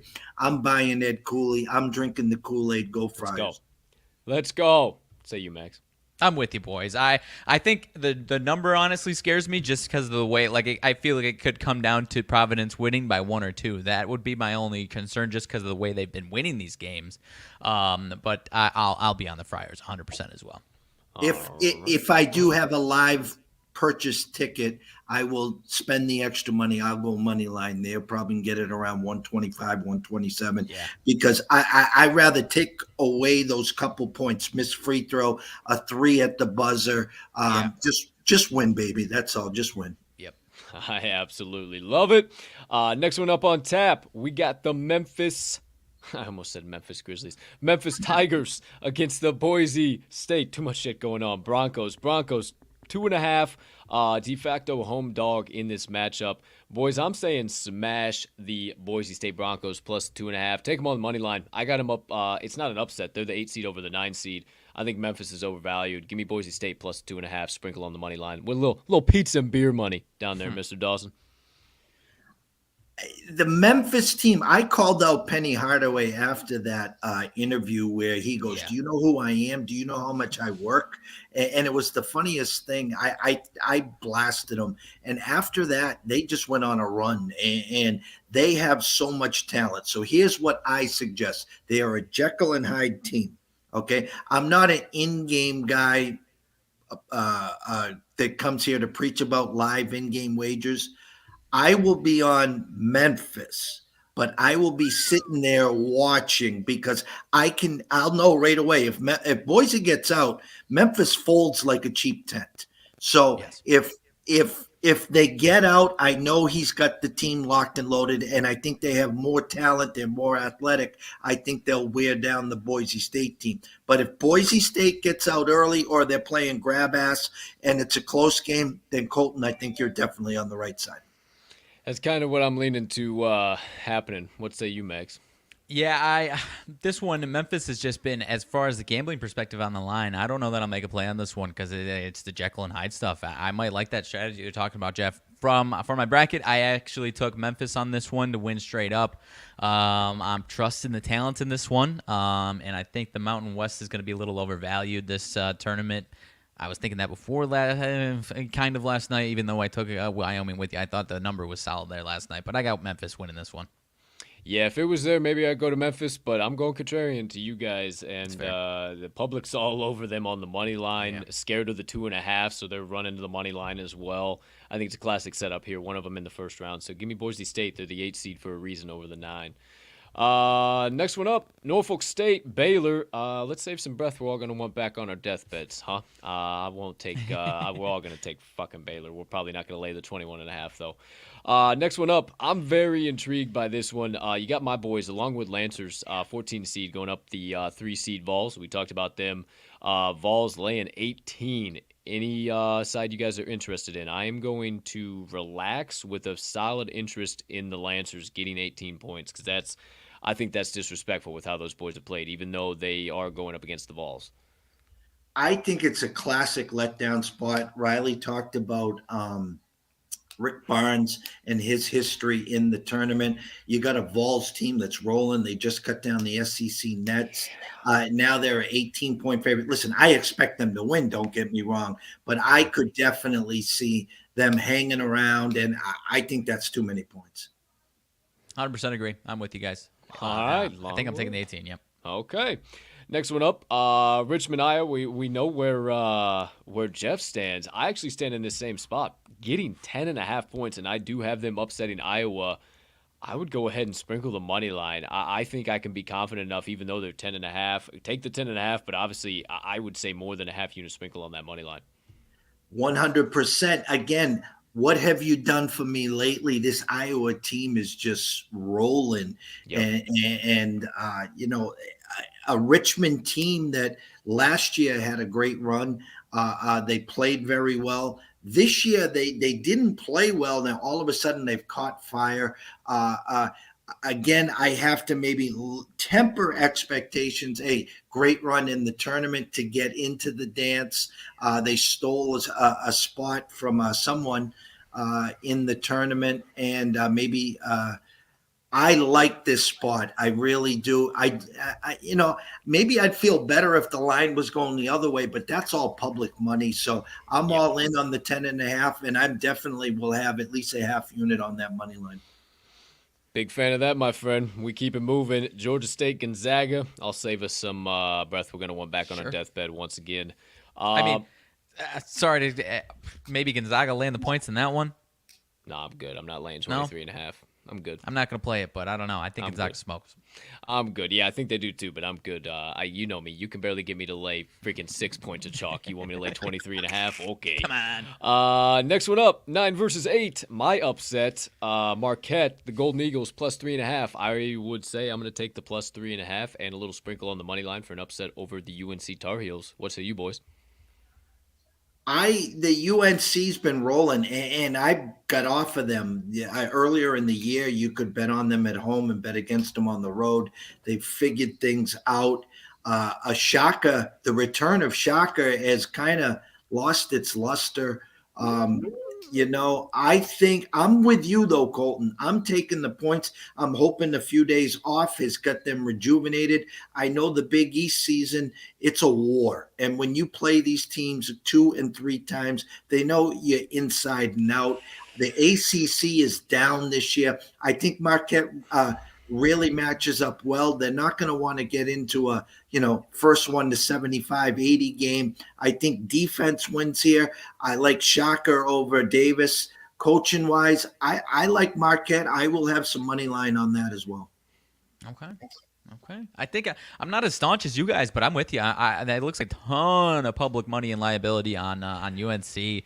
First gut when the brackets came out, that's where I was headed, and it wasn't as firm opinion. But after seeing all of that, and then after looking through some other things, I'm with you for sure on the plus 3.5, and I think they get it done outright too. I mean, I like the thing that you said at the end there. As far as the Big East was a war, as where ACC typically is that type of war throughout the entire season, and it wasn't. So, I don't think the ACC is going to surprise people. I really don't.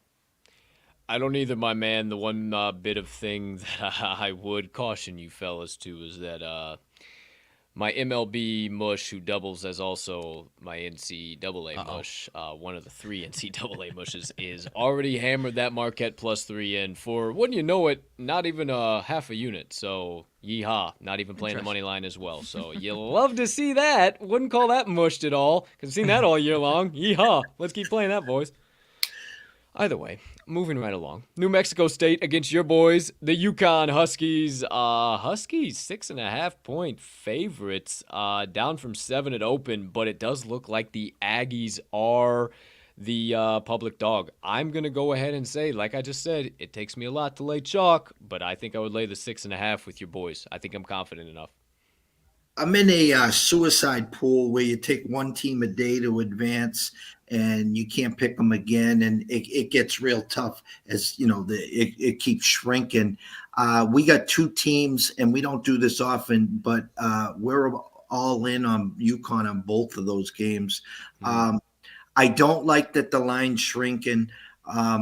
I do know that they match up real well. Some people don't think they do, but Sonogo down low was just getting beaten up, double, triple team during the whole Big East tournament. Hurley's got them a couple days off now after not getting to the finals. This team is built for a long run here. They got experience at the point guard with Cole. They got Tyrese Martin. They got Sonogo. They got Whaley. I don't like the line shrinking. I'm hearing some rumblings that this is going to be a lot closer. I think they get it done. I'm comfortable laying the 6.5. Okay. I think I'm with you guys. Jeff, this one's in Buffalo, I think. Are we going to have a nice UConn home court or a home court type atmosphere? It's pretty solid here. Obviously, compared to them, New Mexico State, absolutely. But is it going to be a packed house for UConn? We owned Madison Square Garden. We're going to own Buffalo. Trust Love me. it. Love it. Honestly, that angle of it kind of pushes me over the edge for the 6.5, if I'm being honest. I really like it. And then that finally really pushes me over the edge. Next one up, St. Peter's Peacocks. You know me in any fashion. I love me some Peacocks. Going up against the Kentucky Wildcats. Wildcats laying 17.5. They are a huge public side. I don't think I could lay the 17.5, but I'm not overly confident that the Peacocks make it a close game. I just think this one's too, even though it's a 15-2, this one's too, the skill levels are just too different. Apples and oranges. And again, we'll know how Calipari's got this team focused. They'll be disappointed what happened on Sunday. I think this will be the warm-up game for the game on Saturday. It is a lot of points. You know, something, when you guys get out here and you're in the books, you know, you're going to tell when whatever book you're at, which, you know, who's on what by every missed shot, by every three. And then it gets late into the 2 minutes. The bench is clear where, you know, you're watching a game last night where the team came on. I'm drawing a brain fart here. There was an 8-0 run to end the game. And, you know, they were comfortably up by 20. Next thing it's 12. And even the announcers say, well, I think Vegas might have a little interest here in the last 20 seconds. So, You'll know early. You'll know early in that game. So enough. All right, Mags, what you got? If I'm going anywhere, I'm going Kentucky. But yeah, it's still just a little too many. But I'm interested. I don't think the Peacocks are a team that are going to slide through that type of back door. I just don't. I don't know. I might take the 17.5 with Kentucky. Yeah, I wouldn't do that, but I agree with what you said there. Next one up, after sealing the deal against the Cowboys last night, the Indiana Hoosiers open up as 3-point dogs against St. Mary's. I got the Hoosiers advancing. St. Mary's, I think they lack that second gear this year. They just don't have that tournament second gear. So I would be comfortable taking the 3 with the Hoosiers. A lot of talk with a lot of people really, really connected that think the St. Mary's team's got a deep run in them. A team that beat the Zags, a team that I was blessed, I think it was like 6 years ago in Providence, where they won their 2 games and they knocked off, I think it was a Georgetown team that was invincible that year. They had the Sandman, and it was like watching Hoosiers. It's like, you know, there was no athleticism. There was no nothing. Next thing you know, a little backdoor over here. And it was a privilege to watch. This year, they're a 5 seed. They're good. Yeah. There's going to be no up and downs. The public's all in, and the shops are all in on St. Mary's. I think the Hoosiers have a swag to them. I'm with you, Colton. I'm going to take the 3. I'm going to sprinkle a little pizza and beer money on the money line. I think they have an advantage of playing while Mary's is rested. So I think Indiana gets out early, dictates their pace, and I think they take this.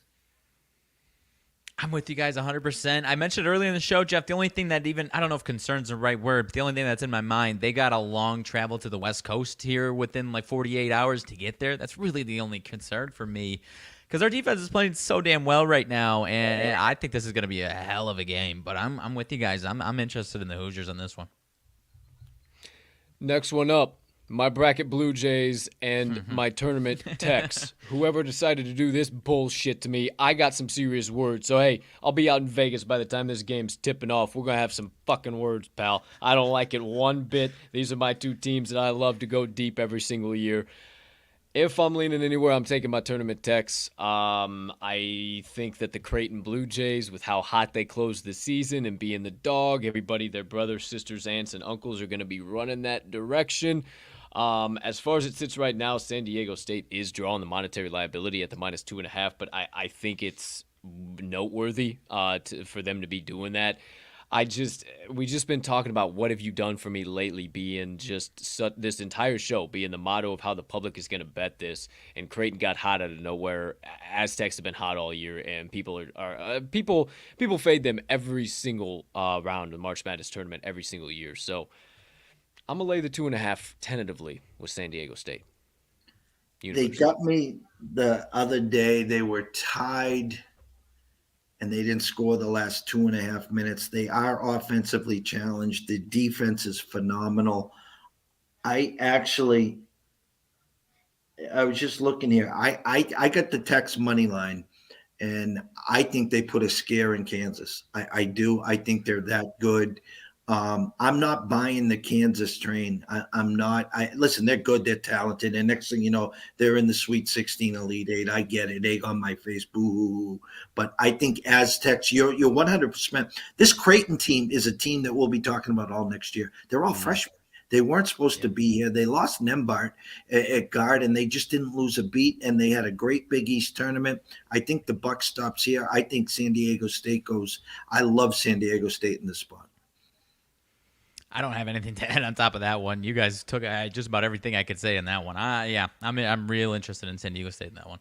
Vermont Catamounts and the Arkansas Razorbacks, you know where I stand. I'm taking the 5 points with the Catamounts and a little sprinkle on the money line. It is generating monetary liability, but I look at that a little bit more sharp than I do kind of a public side. I got to stick to my guns. I think this is the upset of the first round. Give me the Catamounts +5. Word on the street is you are spot on. Word on the street is you are spot on. It's a team that kind of cruised all through the year. An Arkansas team, way back in the day, I used to love, 40 Minutes of Hell. And you know what? They had a great year. They are dangerous. They are athletic. They can go up and down. They can score 85 on you in a blink. I also think they're one of these teams that gets passive, that I think Vermont will be able to dictate their pace, their style. And Colton, I think you're spot on here. I think they cover the 5.5. And again, if you're on Vermont, you got to sprinkle some money, pizza and beer money on the money line. He's taking the pigs. I don't know that I'll bet. I don't know that I'll bet on it. I think I really like this Arkansas team, man. I think they're gonna be able to score. I think they match up well defensively in this one. I don't dislike the points with Vermont. I don't know that I'll be betting on this one because of all the things you're saying. I can't ignore it 100%. I'm a big Muss fan. I love him. I love him to death. Honestly, he's probably my favorite coach. Yeah, that's what's shading you to get him. So I'm staying away. This one. Yeah. So I'm staying away. I think they win. Though. I would. Because this should be like 7 or 8 if it was. But yeah, I know. I agree. That's the big hang up. That's the big hang up is how I know how much you love the Muss Bus. So I probably could have gave that analysis for you. So there you go. There you have it. There's that one. 3 more left on tap, my friends. San Francisco, Murray State. San Francisco is the +1.5 dog. That is where I'm going. Murray State is the heavy public side just because of a 7 versus a 10. If you've bet college basketball in any capacity, you know what this Dons team is. Give me them getting any points with the expectation that they win this game outright. But I'll take the +1.5 for San Francisco. I was talking to our buddy Tim Murray on VSiN, and that was the first game that stuck out to me. I think Murray State's 28-2 or whatever their stupid ass record is. 30-2. 30-2, exactly. And I was all in on the Dons. I was like, wow, look at this opening number. He says rumor has it that the center for the Dons is banged up. They don't know if he's going to go. So that might have shown a big reason why the flip. 1.5. And I can just put the cherry on top. Dave Portnoy from Barstools has Murray State in the championship game, I think, or in the Final Four. So give me the Dons. We don't need Bill Russell here. I think they win, and they win comfortably. I'm with you guys for sure. I mean, I think the perception of the OVC is that in the past, it used to be a solid conference. It's really becoming a dumpster fire of a conference, and not a lot of those wins are impressive to me that Murray State piled together. So I'm with you guys 100%. San Francisco gave Gonzaga a run for their money a couple times. I think they're a real solid team, man. I'm with you guys 100% here. Next one up, Akron, UCLA. UCLA laying 13.5 points, down from 15 at open, but Akron looks like the stinkiest, nastiest, smelliest public dog I've ever seen on this entire slate. I'm going to stay away altogether. I don't care to get involved in this one, but hey, Mick Cronin, more consistent than a few good men on a rainy Sunday. Shout out John Rothstein. What say you, boys? What is the under-over on that game, Colton? 128.5 at consensus. So and they're 13.5. So they're telling you what, Akron is just barely going to get to 50, if that. So I mean, UCLA is going to be able to do what they want. Again, I think Cronin uses this game to get them ready for Saturday. Again, I thought the number would be higher. This one stinks to holy hell. I wouldn't touch it with your money. I mean, the Bruins win. They dictate the score. I mean, just think about that. 13.5 with a, what'd you say, 120 what? 128.5. The only book that's offering it without the hook is Caesars. Caesars is offering it at 128. Yeah, other than that. And right now, the under is getting the majority of it. 54% of bets, 86% of money at consensus right now. So obviously, I kind of adding on to kind of what you're talking about there, Jeff. Yeah, I mean, I haven't looked at it. So quick math,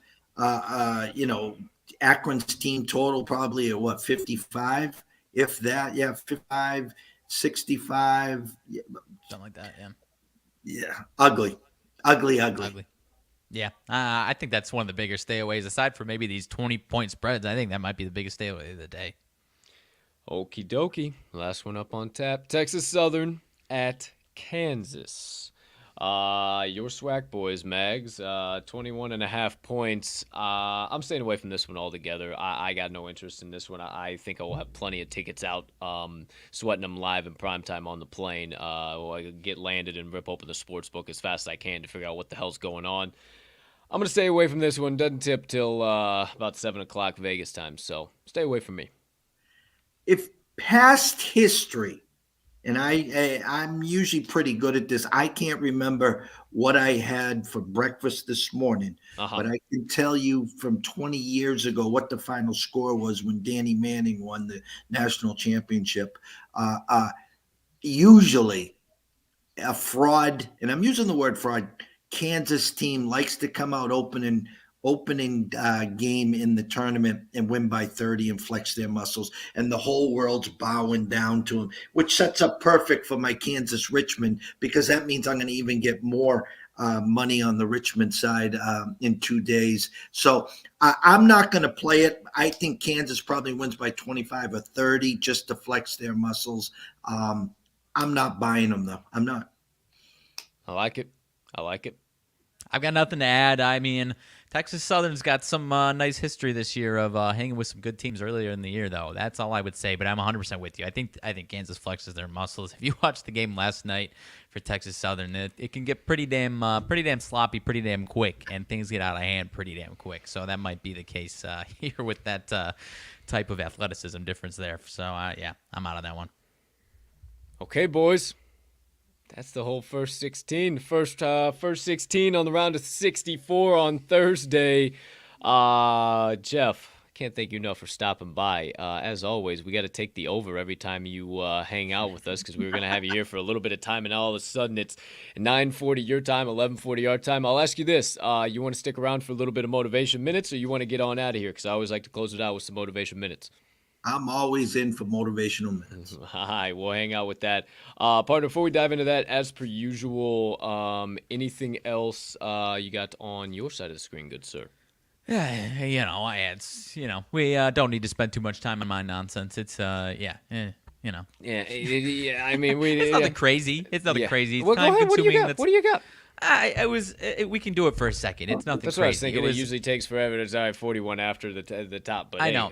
I'll tell you what it was. It was Wednesday World Records, and I was going to ask you how you think you could stack up. It's a bunch of foods in the records for most whatever eaten and whatever, and I was going to ask what you think you could do. So, We can do some turbo speed if you want. If you think we can get Turbo out of speed? here Turbo speed? by noon, but yeah, you want to do that because I got all types of shit, dude. We got to be out to Vegas tomorrow, but hey, rock I and roll told you we turbo didn't speed. have to. Turbo speed. No, All right. it's okay. You chuckled, many, you laughed because I didn't how mention many, your damn sidebar. Let's get into the sidebar. Taco Bell soft shell Taco Bell tacos in 10 minutes. Do you want me to tell you the record first, or how many? Well, I don't know. You This is your sidebar. actually, I tell like it me. better. You tell me how many you think you could do, and then if you're out of your ass and you say something crazy and the world record's smaller than that, then that'll be Taco Bell interesting. tacos and how many and what? 10 minutes. Soft shell, just 20. 20. It's probably a solid number. If I had to in 10 minutes, yeah, 20. I'd say 24. 2 taco 12 packs. What about you, Jeff? I'm that deluxe guy, you know. I need the sour So just adding extra cream, toppings on there while you. in 10 minutes. I'll give myself 15 and a hook. 15. That's not bad. Respectable. 53 in 10 minutes is the Jeez. record by the legendary Joey Chestnut. Classic. He's got a handful of records, obviously. How many Classic. gallons of chili in 6 minutes? Or how much chili in 6 minutes? 2.5 gallons is about the record, so I'll just save us some breath there. Yeah, That I'm one. good. No thanks. Let's see. How many years of sweet corn? You guys big sweet corn eaters? How many years fuck of up sweet some corn in sweet 12 corn. minutes? Ears of sweet corn in 12 minutes. I'd be good for 6. 6? Okay, that's solid. I go a couple more. I go 9. I think I'll get like 9 and a hook. 9 and a hook actually. I could push double digits. I can chomp down some corn now, son. Okay, I'll go with you. 6 and a hook. The record is 61 in 12 minutes. 61 ears of corn. Whoa! I think my mom, I don't know, I'm just shouting her out. My mom is just a fiend with sweet corn. The Fred Flintstone type. It's that type. So I think she gets 15. But one more, my neck of the woods, and then we'll be done. 16-inch pizza. How many slices in 10 minutes? Just how many slices of pizza? I think it's the triangles. Yeah. How many? Go ahead, Jeff. Nah, I'm not good into the pizza. In 6 minutes, 10 minutes. Sorry, I might have messed that up. 10 minutes, I'd fold like a cheap 10. I might be able to get to 5 and a hook. Okay. I don't know, bro. I can slap a Jax in the oven and smack that whole thing to myself on a Saturday afternoon. So I feel like, and probably pop another one in if I felt like it. So, and smack that whole thing. 10 minutes. Give me 10 slices. I can probably get through 10. I think you got me beat on most of these, dude, but you know me with pizza, dude. I could go for 2 go full. If we're talking craziness. 8 slices per in 10 minutes, give me 2 full. I'll go 16, dude. It's 47 is the record, but yeah, give me 16. But there we go. That's enough for nonsense. For Y'all that- for gentlemen today. hey, you know what? Good thing we stopped by that nonsense. We all need a little nonsense in our life. Get some laughs. Thanks for reminding me, RMags Sidebar there, partner pal. You gentlemen ever done any challenges yourself like that? I mean, you and I, the donut one, that one did not go Oh, well. fuck. That didn't work out well at all. We tried to eat a dozen donuts on this show, Jeff, for our 100th episode, and I took about 4 bites out of one and tried to get back into doing some analysis, and I just looked down at that box and said, there ain't no way. Ain't no way in hell I am getting through that box. My favorite one that I've ever done, and I barely didn't get through it, is called the Big Dog on Campus Challenge. It was 2 1.5 foot-long hot dogs with 2 toppings of your choice. I did grilled onions and mustard, so a little bit of flavor and then nice little wash-down condiment, if you will. And then 1.5 pounds of disaster fries. So it was French fries with chili cheese and onions on top of it. And you had an hour to finish it. And I got through everything but about half of a bun and about a quarter of that, and I couldn't go anymore. It was too many carbs. I just could not shove it down. I could not do it anymore. But that was a crazy one. That's the closest I've ever gotten on one. But I tell you, man, you do those challenges, you get to a point in time where it's just like, oh fuck, like I'm in this challenge, but like normal me would not eat anymore. No. as far as the donuts one, if I had to handpick the worst one that I think for me, that would probably be at the top of the list, man. That But wasn't good. 55 glazed donuts is the podcast- record, man. Yeah. Well, even then, dude, donuts ain't. I don't think I could do donuts like that. 55 Joey Chestnut I think I glazed could, donuts. because like when I was doing with the milk, the milk was cool, but like I it guess was that me, helps. milk, That would then help. talking and all that. It just let me just eat or podcast, not do a challenge and podcast. Stupid idea. We crossed that bridge. We won't go on it anymore. Yeah, no. Okay, RMags Sidebar. Anything else over there, your side of the screen, pal? I don't think so. I don't think we missed any. I was expecting some bigger breaking news shit, after whether it's MLB or NFL. I'm surprised we haven't. Cubs There's signed been some minor Suzuki. stuff. Cubs signed Suzuki. I love that. Gave him a bag. What? I haven't heard too What? much about it. What? Fucking bag. The Japanese Suzuki? Yeah. What's his name? I'm blanking on his name. Yeah. Suche or Soche. I can't remember what the Seiya, Seiya, Seiya Suzuki. Saya Suzuki. Yeah, whatever. They 5 gave him a years, 70 bag. mil. Yeah, 5 years. They gave him a bag. What'd they give him? 5 years, 5 70 years, million. 70 million. You just stole him from the Red Sox. He was locked in. 100%. I don't know how it happened, but it literally just got reported this morning, maybe like 20 minutes before we went live on the show. Yeah, 10 o'clock our time. Yeah, just a little bit before that. Crazy Well, as shit. We better get Schwarber hasn't signed anywhere, right? I don't think saw- so. I saw his I name saw- getting tossed around, but I saw it was like I don't know if it was tentative agreement, maybe it wasn't a full agreement, but I saw someone report the Phillies. Maybe it wasn't 100% finalized, but I thought it was Holy working out a deal with the shit. Phillies. We missed something? woo! Schwarber signs to the Phillies 4 years, 80 million. 4 years, 80 million. Wow, that from what it the sounds universal like. DH. Yeah. His market doubled overnight as when they made the universal DH. Man, I'm jealous. What does AAV mean? Average. I don't know what exact. It's Average like adjusted value. yeah, because maybe it's like 15 one year, 25 another year, but across Because the it says averages. AAV just under 20 million per year per the Athletic. Sheesh. So Your boys need to do some work down there, Jeff. what the hell? You got to do some work in the bullpen too. What the hell's going on with the Green Monsters? Gonna be in shambles by the time you get back east. What the hell? Well, you look what the Blue Jays have done, and I've talked at length. They got a top five now rotation, 1 to 5. They were, they're sprinkling in with the Freeman thing. Rizzo stays with the Yankees. You just steal Suzuki. Schwab is here. And then we add the likes of Michael Walker, Rich Hill. These guys wouldn't even be starting in my backyard wiffle ball tournament, okay? And now they're going to be pitched. So unless we're coming in on Freddie Freeman, which I know isn't going to happen. Here's the deal with Freddie Freeman. Obviously the Yankees, they signed Rizzo. He's out. He's playing the market. He gets the big deal offer from the Dodgers, brings it back to Atlanta. He's going to be a Dodger, okay? He's going to be a Dodger. Let's just get it over with. And I don't know what the hell's going on with Correa. I thought the Tigers, that would have been a perfect splash. And now I'm here in Houston. He's going back to Houston.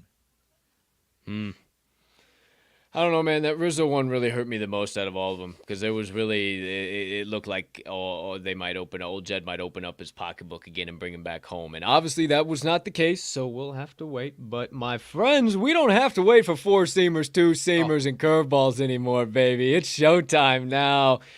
We got games. Shit, I know Stroh's taking them out against the Giants on Friday. I know we got Sox action too. I know the Red Sox are playing, White Sox.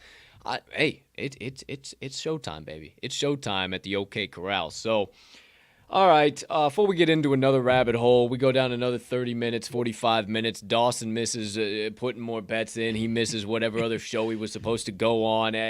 Go get yourself a nap, dude. What the hell you doing? Okay, guys. 16 days, 16 nights, okay? Here's the deal. The more shows you do, the more time you spend at the pool, the more time you people watch is the less time you're spending money. I got $20 into a 24-hour taco bar. That was what was open when I landed, okay? And that's all and I also got $30 worth of waters and stuff in the fridge. That's it. I am blessed to be on your show. I was blessed to have Andrew McGinnis.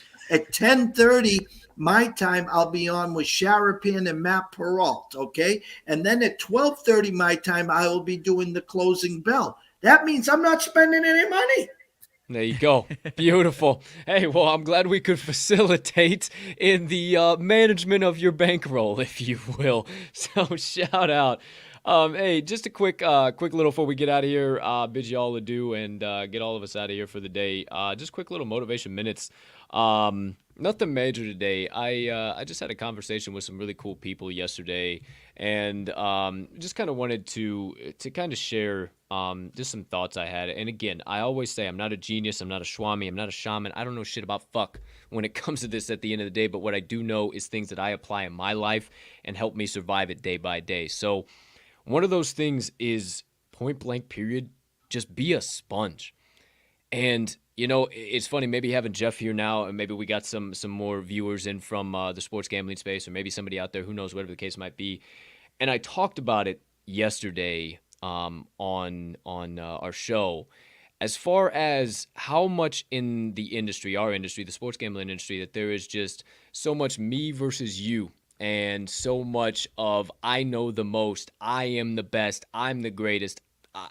It's no secret. Everybody knows that, and people get upset when I say that. But a tough tit, it is what it is, and everybody knows it. But at the end of the day, what it really takes to get further in this life is to be a sponge, is to shut up and listen, is to have cool ass people on your show like Jeff Dawson, sit back and let him talk. Go out to Vegas and sit back and listen and bump elbows and don't think about the first thing that you can possibly say. I mean, so often I see people in conversations, or I have conversations with people where the first fucking thing they're thinking about is what they can respond to what I'm saying. Not taking it in, not taking a moment to breathe, not taking a moment to, okay, you know what? I like your perspective, but how about if I gave you this perspective? And that's why there's so much disagreement. It's not because people are so inherently right or inherently wrong about one thing or the other. It's because they just lack perspective. And if you want to gain some perspective, just be a sponge. Just shut the fuck up and listen. I mean, literally, shout out to the Pop Brothers at Law. They do a Shut the Fuck Up Friday where they bring on customers of their products, and they literally will sit there and they won't say a word, and they will let people talk in certain things. So, I mean, it's just really, really doggone cool concept to think about, in that when you're a sponge, when you sit back, when you listen, so many things can come your way. When you just choose to shut up, it's so funny how much you can possibly learn. And kind of, I guess, in correlation with that is really networking. I mean, networking is the secret to this life. I was having a conversation with some guys last night just about how key and critical networking is, and you will never get anywhere in this life. I mean, we all know the old saying, it's not what you know, it's who you know. And I mean, that is just, it's so doggone true in anything. It's not just true in trying to get a job or trying to go somewhere. Like, it is true in everything. And if you are afraid to get out in front of somebody and shake a hand, look somebody in the eyes, or pop on a spaces, or whatever the case might be, this life's going to be tough for you. I will say that. And I guess kind of in conjunction of being that sponge, don't be afraid, once you've taken the time to shut up and listen, to formulate a thoughtful question, and then network. Say, hey, I heard you say this one time. You know what would blow the socks off of somebody with 50,000 followers? And I do it all the time. Say, yo, I noticed you did this one time in your past. I really saw this before. I appreciate the hell that you do that, and I'm all about that. And they had they just expected me to fanboy out or say something wild, and I come to them from a human being aspect. So many different rabbit holes you could go down with this, but the biggest thing I can say is just be a sponge. Just listen. Just show some love. Show some compassion. Take some time to hear other people's opinions and perspectives, and maybe if we did, we wouldn't be in such a wild place in this life. I don't know. Who's to say? What do I know? I'm just a goofball that can barely wipe dipshit off my forehead every single morning, but here I am. So, my friends, my message of the day to you, barring every rabbit hole I went down there, is be a sponge. Take some time to shut up and listen. Take some time to seek out others who might know more than you. And maybe take some time to maybe shed some light on people who might not know more or might not know something about you through networking. maybe it's all about vice versa. What can you do for me? What can I do for you? And networking. And I mean, it's just such a lost art. And I see so many people now too with the COVID and everything all in between, just like can barely hold a conversation in public. And it's funny to me. But there you go. Before I go down any more rabbit holes, be a sponge. Don't be afraid to network, and look up to the people who have already made it, and take stock of what they're doing. So there you go. There you have it. My motivation minutes officially of the day. Solid stuff, dude. Appreciate it. Okie dokie, artichokes. Well, 2-hour show out of nowhere. Did not appreciate that nonsense. Mr. Dawson, can't thank you enough. The legendary Jeff Dawson at EC Sports Invest on the Bird app, the Twitter. For those of you not familiar with my lingo, East Coast Sports Investors on Facebook and YouTube, and EastCoastSportsInvest.com or EastCoastSportsInvestors.com. EastCoastSportsInvestors.com, correct. There you go. There you have that. So check all of his stuff out. You can find me on the Midday Market Report most times on Thursdays. Riley, same show on Friday, same place. Outside of that, I know I can speak for Mags. We thank you from the bottom of our heart, Jeff, for stopping by, hanging out. We will see you face to face for the first time. Kind of weird. I didn't think about it. Fucking weird. About 36 hours or so, somewhere in that ballpark. Maybe a little less. Maybe about 26 hours, somewhere in there. So we look forward to finally meeting you face to face, my man, and having some fun this upcoming weekend. So stay safe, be cool. Don't spend too much damn money in between now and when we're on the next show together, my man. But outside of that, partner, appreciate you being here with me as always. Ladies and gentlemen, degenerates and gamblers, far and wide. For myself and Mags, and today, the legendary Jeff Dawson, we thank you so much for stopping by episode number 245 of the Talking the Line podcast, and every episode, and all of our content that you decide to, for that matter, for all your likes, your views, your shares, your subscriptions, your retweets, your comments, everything that you do for us. It is because of you that we get to keep showing up here every single day, chasing our dream, chasing our passion, sharing our nonsense. We said it 3 times a day. We're just a couple of dipshits that get up in the morning and barely wipe the word off of our forehead. So thank you so much for allowing us to take your time, to take your energy, and allow us to share our knowledge with you, because really at the end of the day, it is just us chasing our passion. So thank you guys so much. It is because of you that we get to do this. We hope you have a spectacular rest of your Wednesday, unless you have any other plans. A TERRIFIC day filled with nothing but trips to the pay window. And last but certainly not least, make sure you get all of today's best bets hammered in. That seemed like a millennium ago that we talked about. So you can say right alongside with me and my partner at the end of every single piece of content we do. Let's cash some tickets.